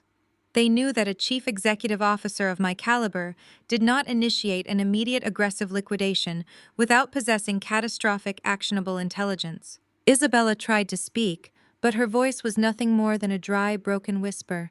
She stammered out a weak protest, claiming that I could not do this, that she had built this company from the ground up, and that I was destroying her life out of pure spite. She pleaded with the board members to intervene to protect the vision they had all worked so hard to create. I did not interrupt her pathetic final defense. I simply let her empty words hang in the air, highlighting her absolute lack of leverage. When she finally ran out of breath, I tapped the top of the red folder one last time. I told the board members to turn to page 1. I told them we were about to review the true, unedited internal financial audits of Orasync, and that they should probably prepare themselves for a very disturbing reality. The real business meeting was officially called to order. The heavy motorized shades on the floor-to-ceiling windows immediately slid down, plunging the expansive boardroom into a dramatic dimness the moment Elijah pressed the button on his sleek remote control. The massive wall screen behind me flared to life, casting a harsh blue light over the terrified faces of the executive board. I opened the red folder in front of me and slid the first glossy document out. Let us talk about capital allocation. I began, keeping my voice dangerously smooth and even. Let us talk about the $120 million my firm pumped into this organization over the last 8 months. I explained to the room that when an equity firm of my scale injects that kind of lifeblood into a tech startup, we expect a very specific return on investment. Isabella had consistently provided my anonymous holding company with beautifully bound quarterly reports showing massive user acquisition and groundbreaking software development. She had stood at our family Sunday dinners bragging about her tech empire while looking down her nose at my supposed online hustle. But those reports were nothing more than a masterclass in creative fiction. I tapped the mahogany table. Elijah hit the remote again, bringing up the true internal audits. Several of the board members gasped out loud as the real numbers hit the screen in glaring red font. The revenue streams were practically non-existent. The operating capital was completely gone. The company was entirely hollow. I shifted my gaze directly to Liam. He was sweating so profusely, his expensive tailored collar was completely soaked. I told the room that the catastrophic failure of this company was not due to poor market fit or bad marketing strategies. It was due to a highly organized systemic parasite sitting right in this very room. Elijah advanced the slide. A complex web of routing numbers, offshore account designations, and wire transfer receipts flooded the massive digital display.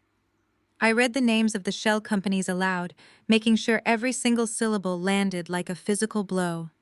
Zenith Cloud Architecture, Global Tech Solutions. I explained to the horrified board members that these entities had no physical addresses, no employees, and no digital footprints outside of Delaware and the Cayman Islands. They were dummy corporations bought off the shelf for the sole purpose of hiding stolen cash. I walked the executives through the exact timeline. I showed them how exactly 48 hours after every single capital injection from Apex Ventures, massive sums of cash were wired directly into these phantom accounts.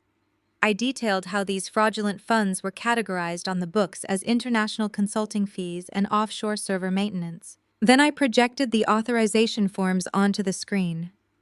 There, blown up to 10 feet tall, was the digital signature of the chief financial officer, Liam's signature. I did not hold back a single ounce of venom.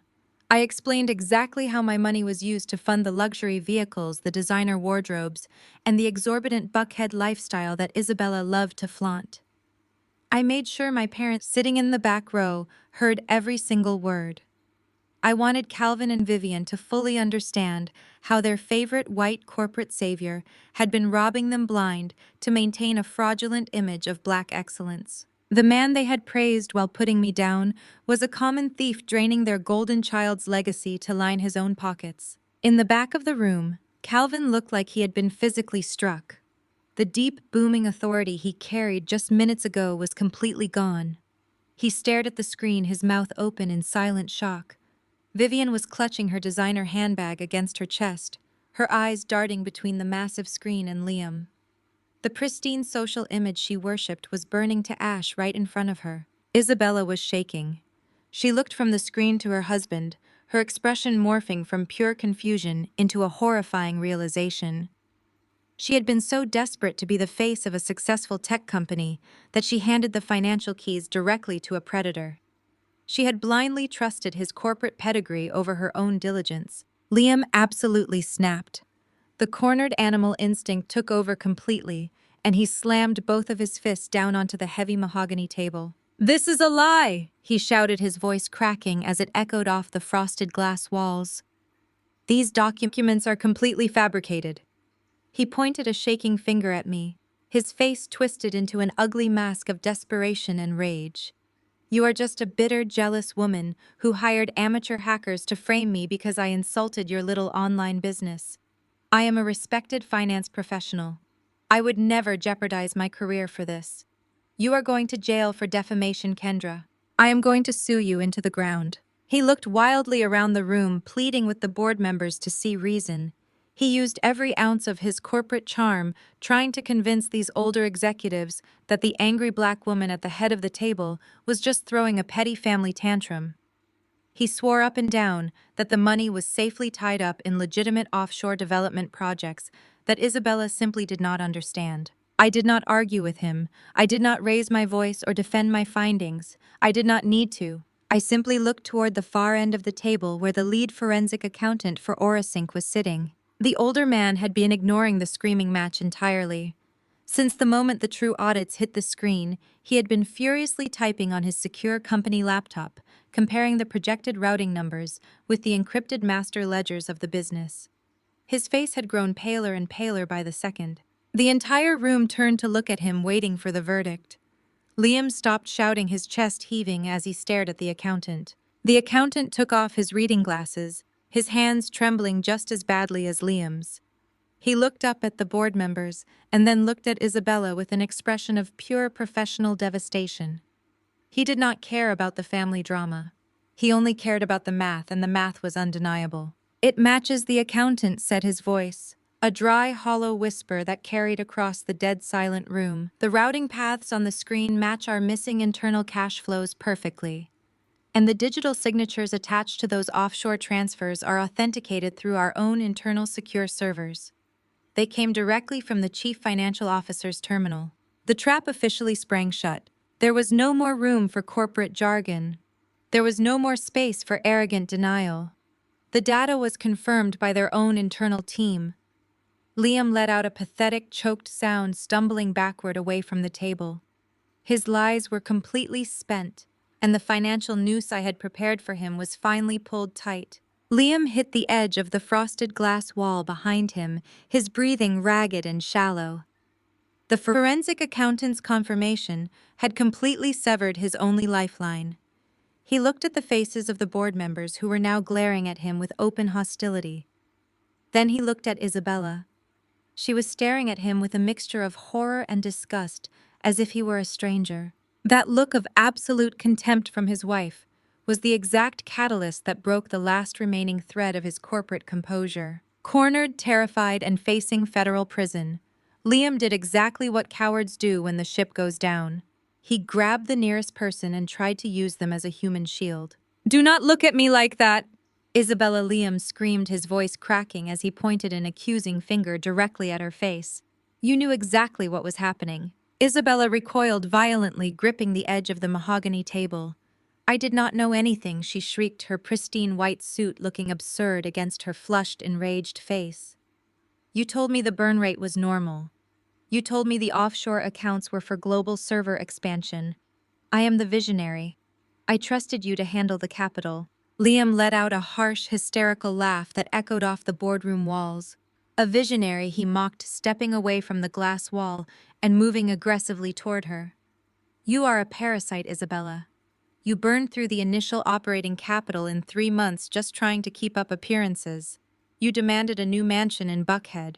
You demanded the country club memberships, the imported cars, and the 500-person launch parties because you could not stand the idea of your high society Atlanta friends thinking you were anything less than a tech billionaire." Vivian let out a muffled sob from the back row, burying her face in her hands. Calvin was frozen, staring at his golden child and his perfect son-in-law as they completely humiliated themselves in front of the most powerful business people in the city. Liam did not stop. He was spilling every single drop of toxic truth he had held back for years. "I had to create those dummy corporations, Isabella. I had to route the money offshore because if I did not, you would have run this entire company into the ground by Christmas, just buying designer clothes to impress your mother. You knew the cash was bleeding out. You just did not care where the bridge money came from as long as your credit cards did not decline." Isabella completely snapped. The polished, poised tech founder vanished entirely, replaced by a woman stripped of every single defense mechanism she had ever relied on. She lunged forward, closing the distance between them, and slapped Liam across the face with devastating force. The sharp crack of her hand against his cheek sounded like a gunshot in the tense boardroom. "You miserable, pathetic liar!" Isabella screamed, her voice completely unhinged. "I built this empire. I am the face of this company. You ruined my legacy." Liam grabbed his cheek, his eyes flashing with dark, venomous rage. "Your legacy," he spat back, stepping into her personal space. "Your legacy is fake, Isabella. You are a fraud. Your parents paid for your entire life, and when their money was not enough, you forced me to steal to keep your delusion alive. We are going to federal prison, and I am making sure the judge knows you are driving the getaway car. The perfect marriage. the ultimate symbol of Black excellence and corporate success that Vivian and Calvin had worshipped for a decade, disintegrated into a vicious screaming match of mutual incrimination. They aired every single dirty secret, every financial lie, and every ounce of marital resentment right in front of the horrified board of directors. The executives watched in stunned silence as the two founders threatened to testify against each other, trading threats of jail time and public ruin. I sat at the head of the table perfectly still. I did not call for security. I did not bang my hand on the table to restore order. I simply sat there with my hands folded over the red folder and let them fight. I watched my sister and her husband tear each other limb from limb, destroying their own reputations far more effectively than I ever could have. I gave them exactly 60 seconds of uninterrupted airtime to completely incinerate their social and professional lives. When the minute was up, I reached forward and tapped my pen twice against the solid wood of the table. The sharp, rhythmic sound cut through the screaming. Elijah stepped forward immediately, positioning himself between the two warring spouses with an intimidating physical presence that forced them to separate. Isabella was hyperventilating, her perfect hair disheveled, her chest heaving. Liam was breathing heavily, glaring at his wife with pure hatred. I looked at the two of them, letting the cold, absolute authority of my position wash over the room. Liam's systematic theft of $120 million is a catastrophic corporate issue, I said, my voice dropping to a low, lethal calm that demanded total silence. The federal authorities and the Securities and Exchange Commission will dismantle every single aspect of his life. But Isabella, I continued, shifting my gaze entirely to my sister. The theft of corporate funds is just business. Your crime is deeply personal. I kept my eyes locked on my sister as I reached back into the red folder. The heavy silence in this boardroom was absolute. The corporate executives around the table were holding their collective breath, waiting for the final blow. I pulled out a single sheet of thick premium paper. It was not a digital printout or a corporate ledger. It was a certified physical copy of a property deed. I held it up so the bright fluorescent lights of the boardroom caught the raised county seal at the bottom. Elijah stepped forward, taking the document from my hand with careful precision. He walked over to the forensic accountant and placed the deed directly over the scanner bed. A second later, the massive digital display on the wall shifted from Liam's offshore routing numbers to a high-resolution projection of the real estate contract. I turned my attention to the back row where my parents were sitting in a state of absolute catatonic shock. "Let us talk about family legacy," I said, my voice carrying a cold, resonant authority. "Let us talk about Granddad Thomas. When he passed away, he left a very specific commercial plot in downtown Atlanta, jointly to Isabella and me. It was his prized possession. He bought it decades ago because he saw the vision of a thriving city long before the modern developers moved in. He wanted us to hold on to it, to build something meaningful that honored our roots." I looked at my father. Calvin was staring at the screen, his face completely devoid of color. "But you and Vivian always hated that land." I continued, making sure my words reached every corner of the room. "You called it a worthless dirt patch in the hood. You thought it was an embarrassing liability. You were so blinded by your own high society aspirations that you never bothered to run a basic market analysis. You did not know that the district had recently been zoned for a massive multi-million-dollar high-rise project. You did not know it was a gold mine." I shifted my gaze back to Isabella. She had sunk so low in her executive chair she practically looked like a child. "But Isabella knew it had value," I said, pointing to the projected document on the screen. "On Wednesday afternoon, right after my firm pulled the $120 million lifeline from this hollow company, my parents and my sister cornered me in my home. They demanded that I sign over my half of our grandfather's legacy. Isabella needed to sell the land immediately to secure a quick cash bridge loan to cover up the fact that her husband had drained her accounts dry." A wave of fresh, horrified murmurs rippled through the board of directors. The executives were looking at Isabella with pure, unfiltered disgust. When I refused to sign away my inheritance, my father officially disowned me. I told the room, keeping my tone perfectly conversational despite the crushing weight of the revelation. They stormed out of my apartment. But Isabella was desperate. She was terrified of losing her status, her mansion, and her perfect image. So she did what she claimed real entrepreneurs do to survive. She took matters into her own hands. I gestured to the bottom of the projected deed. I asked the forensic accountant to magnify the seller signature line. The digital image zoomed in, filling the wall with thick black ink. I want the board to look very closely at that signature, I instructed. It says Kendra Caldwell, but it lacks my standard keystroke pressure. The loops are jagged, the angles are completely wrong. It was signed in a state of sheer frantic panic. Isabella drove away from my home, contacted a commercial real estate broker, and committed felony forgery. She illegally transferred the deed to my inheritance to secure a rapid cash payout to save this fraudulent company. Isabella let out a desperate, ragged gasp. She gripped the edge of the mahogany table, pulling herself upright. It was a misunderstanding, she stammered, her voice shaking so badly the words barely formed. I had a verbal agreement. I had power of attorney. It was a family transaction, Kendra. You cannot bring this into a corporate boardroom, Mom, tell them. Tell them it was a family decision. She looked wildly at the back row, begging our mother to save her. Vivian opened her mouth, but no sound came out. The pristine country club matriarch was completely paralyzed by the sheer magnitude of the crimes being exposed. She finally realized that her golden child was not a brilliant tech founder. Her golden child was a desperate criminal grasping at straws. There is no power of attorney. Isabella, I said, my voice dropping to a lethal calm. Granddad specifically structured the trust so our parents could never touch my assets. And there is absolutely no family exemption for federal real estate fraud. But the forgery is not even the most pathetic part of your crime. The truly embarrassing part is your complete lack of basic corporate due diligence. I walked slowly down the length of the table, stopping right across from her. You were so blinded by your arrogance and your desperate need for cash that you took the very first offer your broker brought to the table. You did not look into the holding company. You did not verify the parent conglomerate. You just wanted the money wired to your account as fast as humanly possible so you could throw a cocktail party and pretend you were a genius. I leaned forward, placing both of my hands flat on the polished wood. I instructed the accountant to scroll back to the top of the deed and highlight the buyer information. Read the name of the commercial developer who bought the land, Isabella, I commanded. Read it out loud to your board of directors. Isabella stared at the screen. Her lips trembled as she read the bold printed text.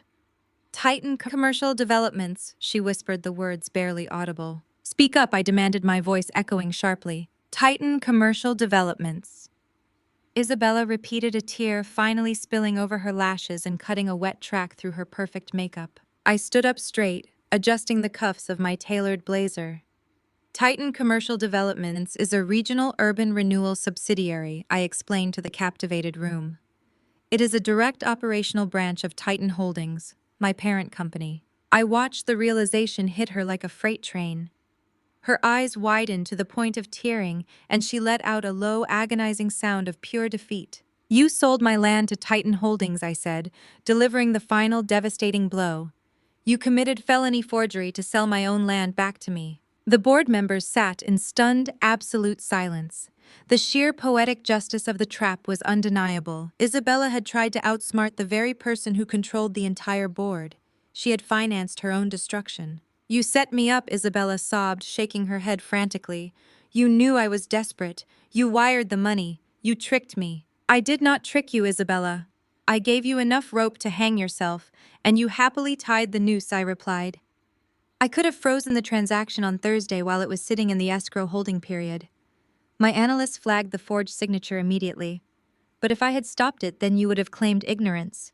You would have blamed a shady broker or used your law degree to wiggle out of the consequences. I pointed at the financial ledgers still visible on the secondary monitor. I manually overrode the holding period. I explicitly authorized the wire transfer to push through to your corporate accounts by Friday morning. I wanted the transaction to clear fully. I wanted that stolen money sitting squarely in a bank account with your name on it. By accepting those funds and spending them to cover your payroll, you completed the crime. You created an ironclad, undeniable paper trail of federal wire fraud and felony forgery. Calvin let out a loud, broken groan from the back row, burying his face in his large hands. The proud patriarch who had publicly humiliated me just 48 hours ago was now weeping for the utter destruction of his family legacy. Isabella collapsed completely, burying her face in her arms on the mahogany table as she broke down into loud, racking sobs. The pristine white designer suit she wore looked like a surrender flag.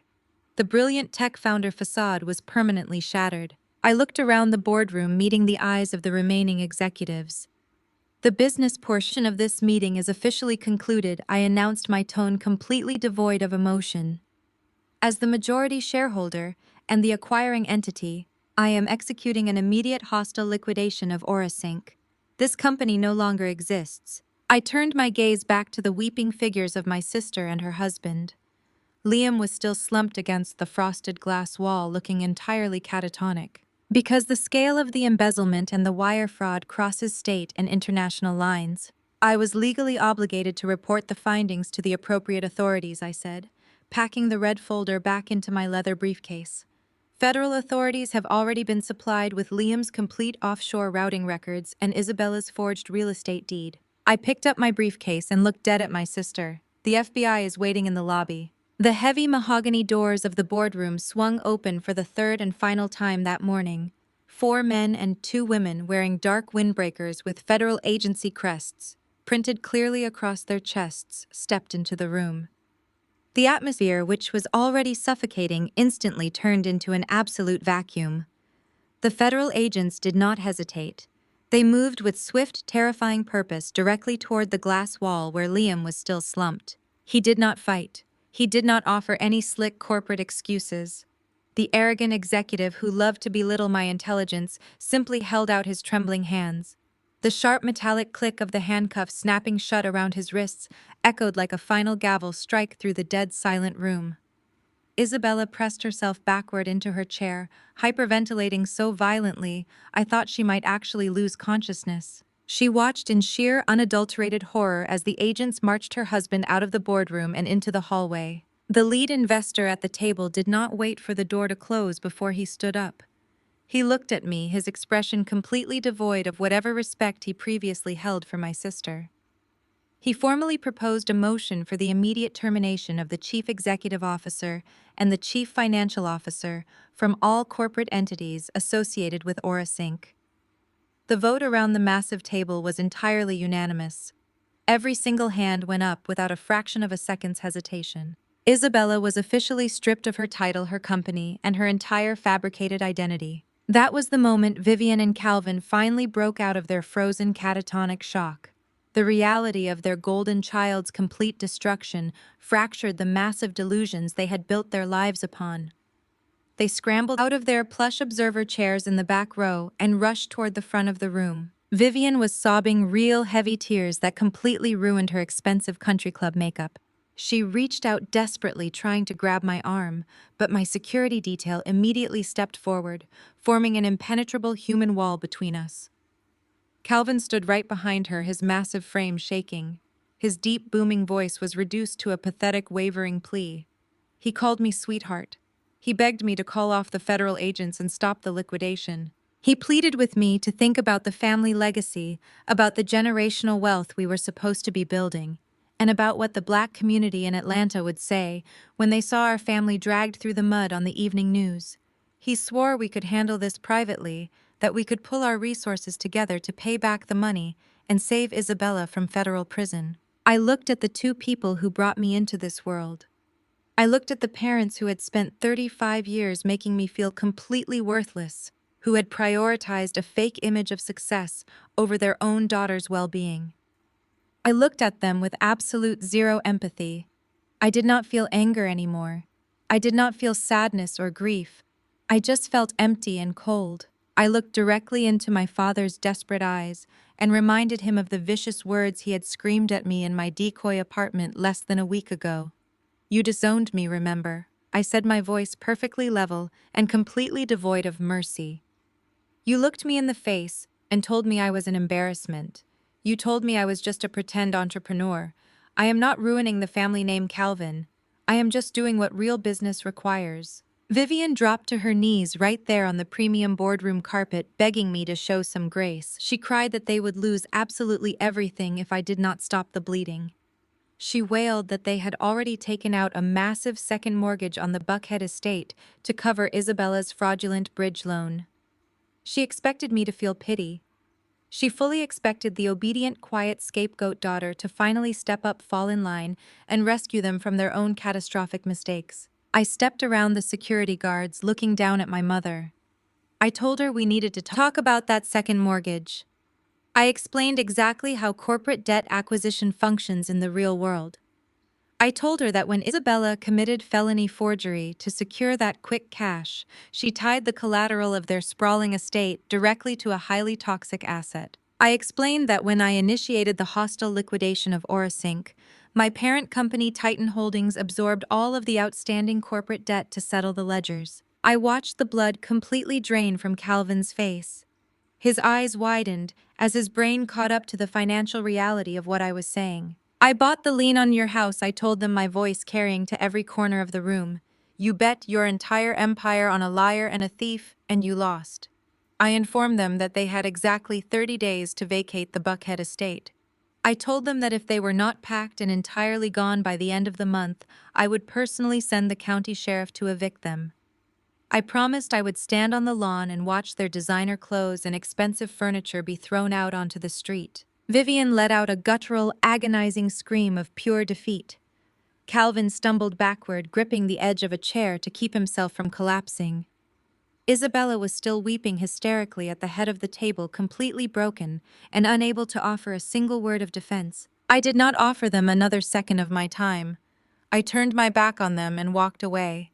I did not look back as I strode out of the boardroom, leaving them surrounded by furious investors, federal investigators, and the complete smoking ruins of the Golden Child's lies. The sound of their desperate cries faded away as the heavy mahogany doors shut firmly behind me. Fast forward 6 months. The dust had finally settled over the Atlanta tech scene, and the fallout from the Orasync collapse was absolute and brutal. Liam was denied bail after prosecutors proved he was a flight risk with international ties. He is currently sitting in a federal penitentiary serving a lengthy sentence for wire fraud and embezzlement. Isabella avoided prison only by cooperating fully with the federal prosecutors and surrendering every single asset she had to her name. She is bankrupt, disgraced, and completely blacklisted from the corporate world. The woman who used to drink stolen champagne in a mansion now works a minimum wage retail job just to survive. My parents lost the Buckhead estate exactly 30 days after the boardroom confrontation. They tried to fight the foreclosure, but my legal team crushed their desperate motions in court in a matter of days. Stripped of their wealth and their high society status, they were forced to downsize drastically. They now live in a cramped, low-income apartment on the outskirts of the city. The wealthy friends they tried so hard to impress completely abandoned them the moment the scandal hit the news. They have nothing left but their shame, their ruined golden child, and each other. I am standing on the top floor of a newly constructed state-of-the-art commercial high-rise. The floor-to-ceiling windows wrap around the entire executive suite, offering a breathtaking panoramic view of the sprawling, vibrant Atlanta skyline. This magnificent building sits exactly on the plot of land my grandfather left me. The land my family called a worthless dirt patch. The land my sister committed a felony to steal. It is now the shining crown jewel of the Titan Holdings real estate portfolio. Elijah walks into the office, his footsteps echoing softly on the polished marble floor. He stops beside me and hands me a crystal flute filled with vintage champagne. We do not say a word. We do not need to. The monumental success surrounding us speaks entirely for itself. I take a slow sip of the champagne, letting the cool, crisp liquid wash over my tongue. I look out over the city, entirely detached from the toxic family that tried to bury me. They thought I was a failure because I refused to play their shallow, superficial games. They demanded excellence, but they only understood the fragile illusion of it. I built my empire in the shadows, brick by brick, dollar by dollar, using their constant doubt as my absolute strongest fuel. I am no longer the family scapegoat. I am no longer the quiet sister sitting silently at the end of the Sunday dinner table. I am the sole architect of my own reality. I stand in the bright light of my massive empire, basking in the absolute peace and undeniable power that I built entirely on my own terms. I looked down at the woman who had spent my entire life making me feel like an unwelcome guest in her home. Vivian was kneeling on the premium carpet of the boardroom, sobbing so hard her breath was catching in her throat. The pristine image of the buckhead socialite was completely destroyed. Her expensive makeup was running down her cheeks and her perfectly styled hair was a disheveled mess. She reached out with a trembling hand, trying to grasp the hem of my tailored trousers. But I took a deliberate step backward, keeping myself entirely out of her reach. "Get up," I said, my voice dropping to a low, chilling calm. "You are embarrassing yourself, Vivian." She did not move. Instead, she cried harder, wailing that they would lose absolutely everything if I did not stop the financial bleeding. She begged me to show some grace, to remember that she gave birth to me, to think about what her friends at the country club and the church would say when they saw our family dragged through the mud on the evening news.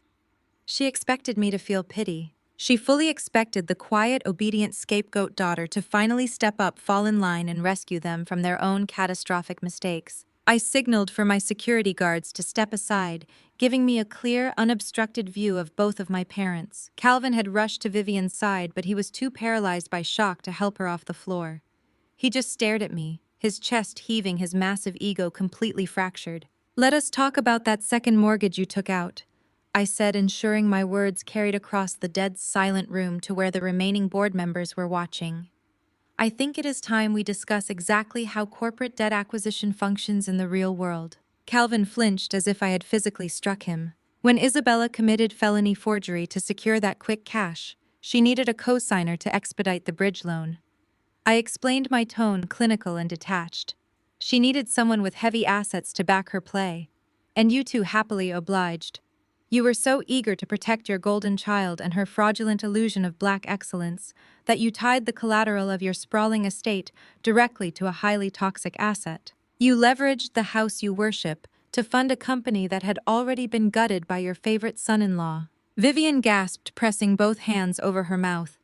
"We were just trying to save the family business," she sobbed. "We thought she had a buyer." "She did not have a buyer, Vivian. She had a trap," I corrected smoothly. "And when I initiated the hostile liquidation of Orasync today, my parent company, Titan Holdings, absorbed all of the outstanding corporate debt to settle the ledgers. But I did not stop there. I took a slow, deliberate step toward my father."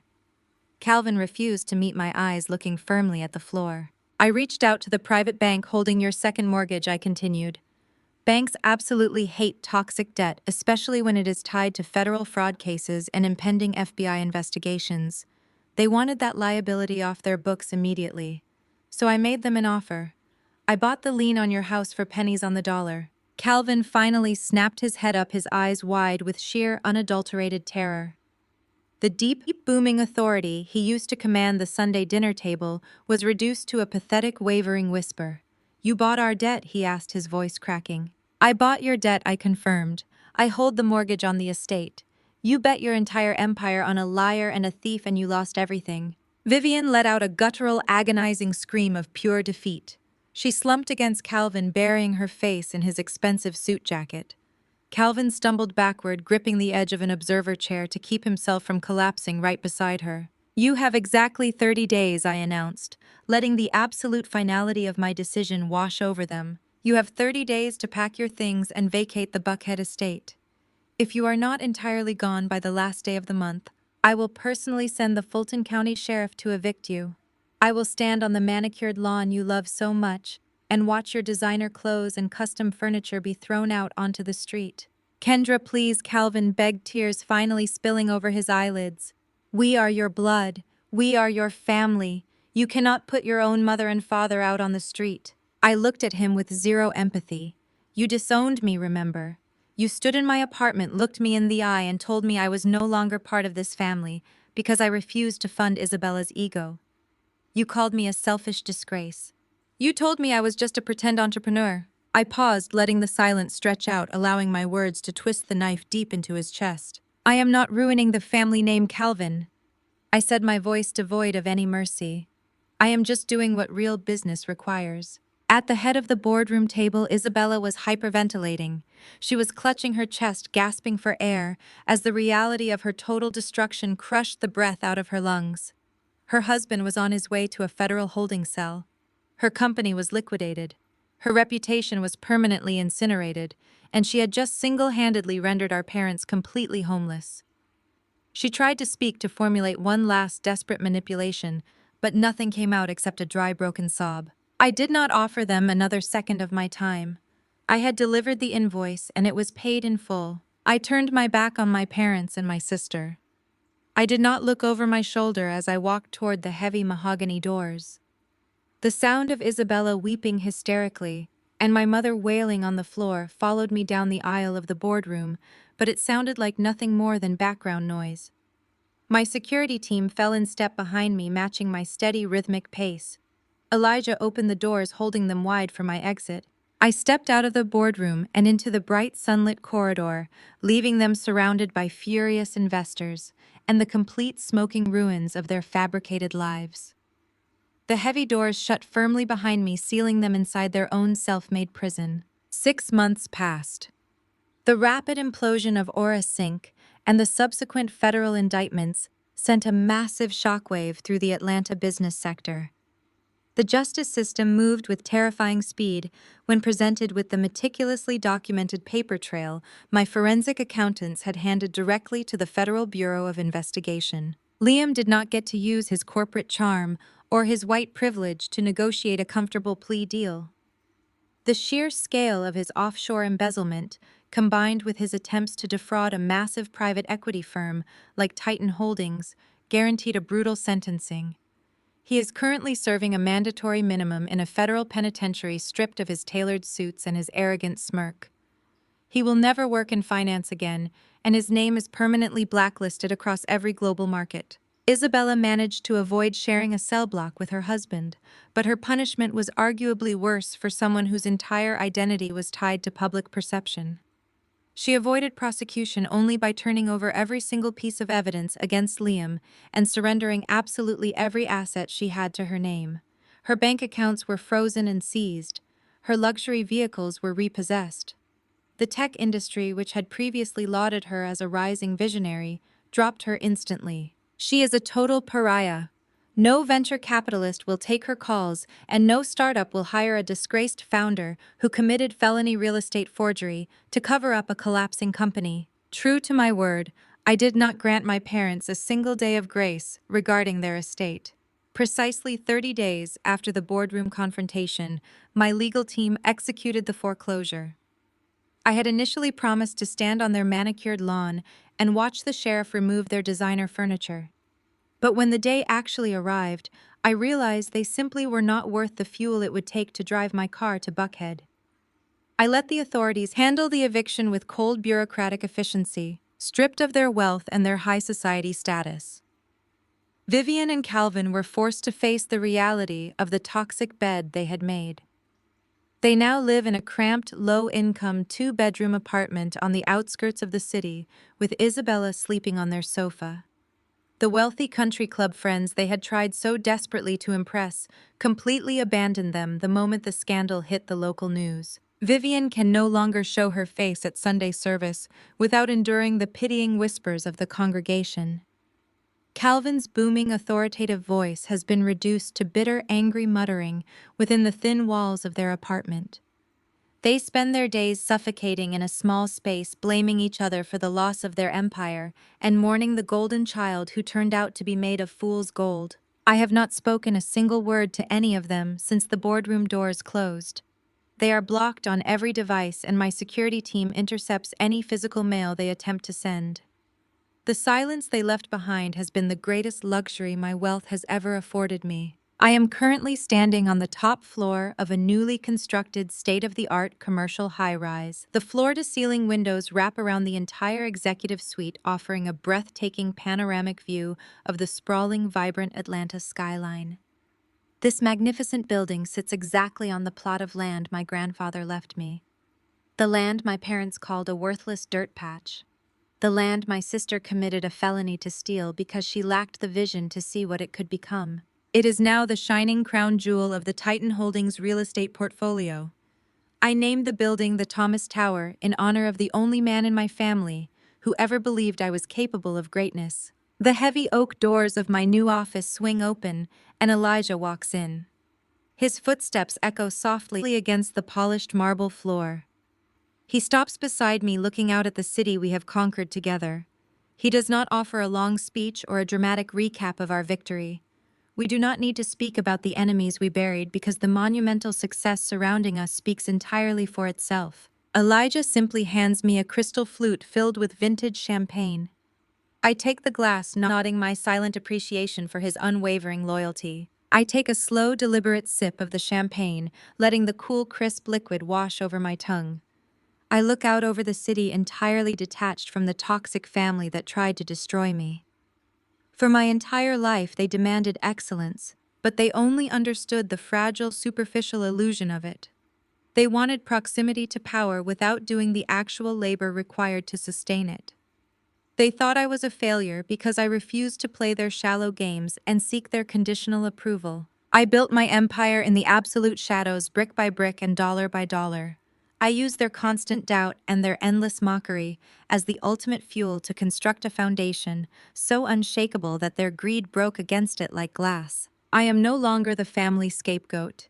I am no longer the quiet sister sitting silently at the end of the Sunday dinner table, swallowing insults to keep the peace.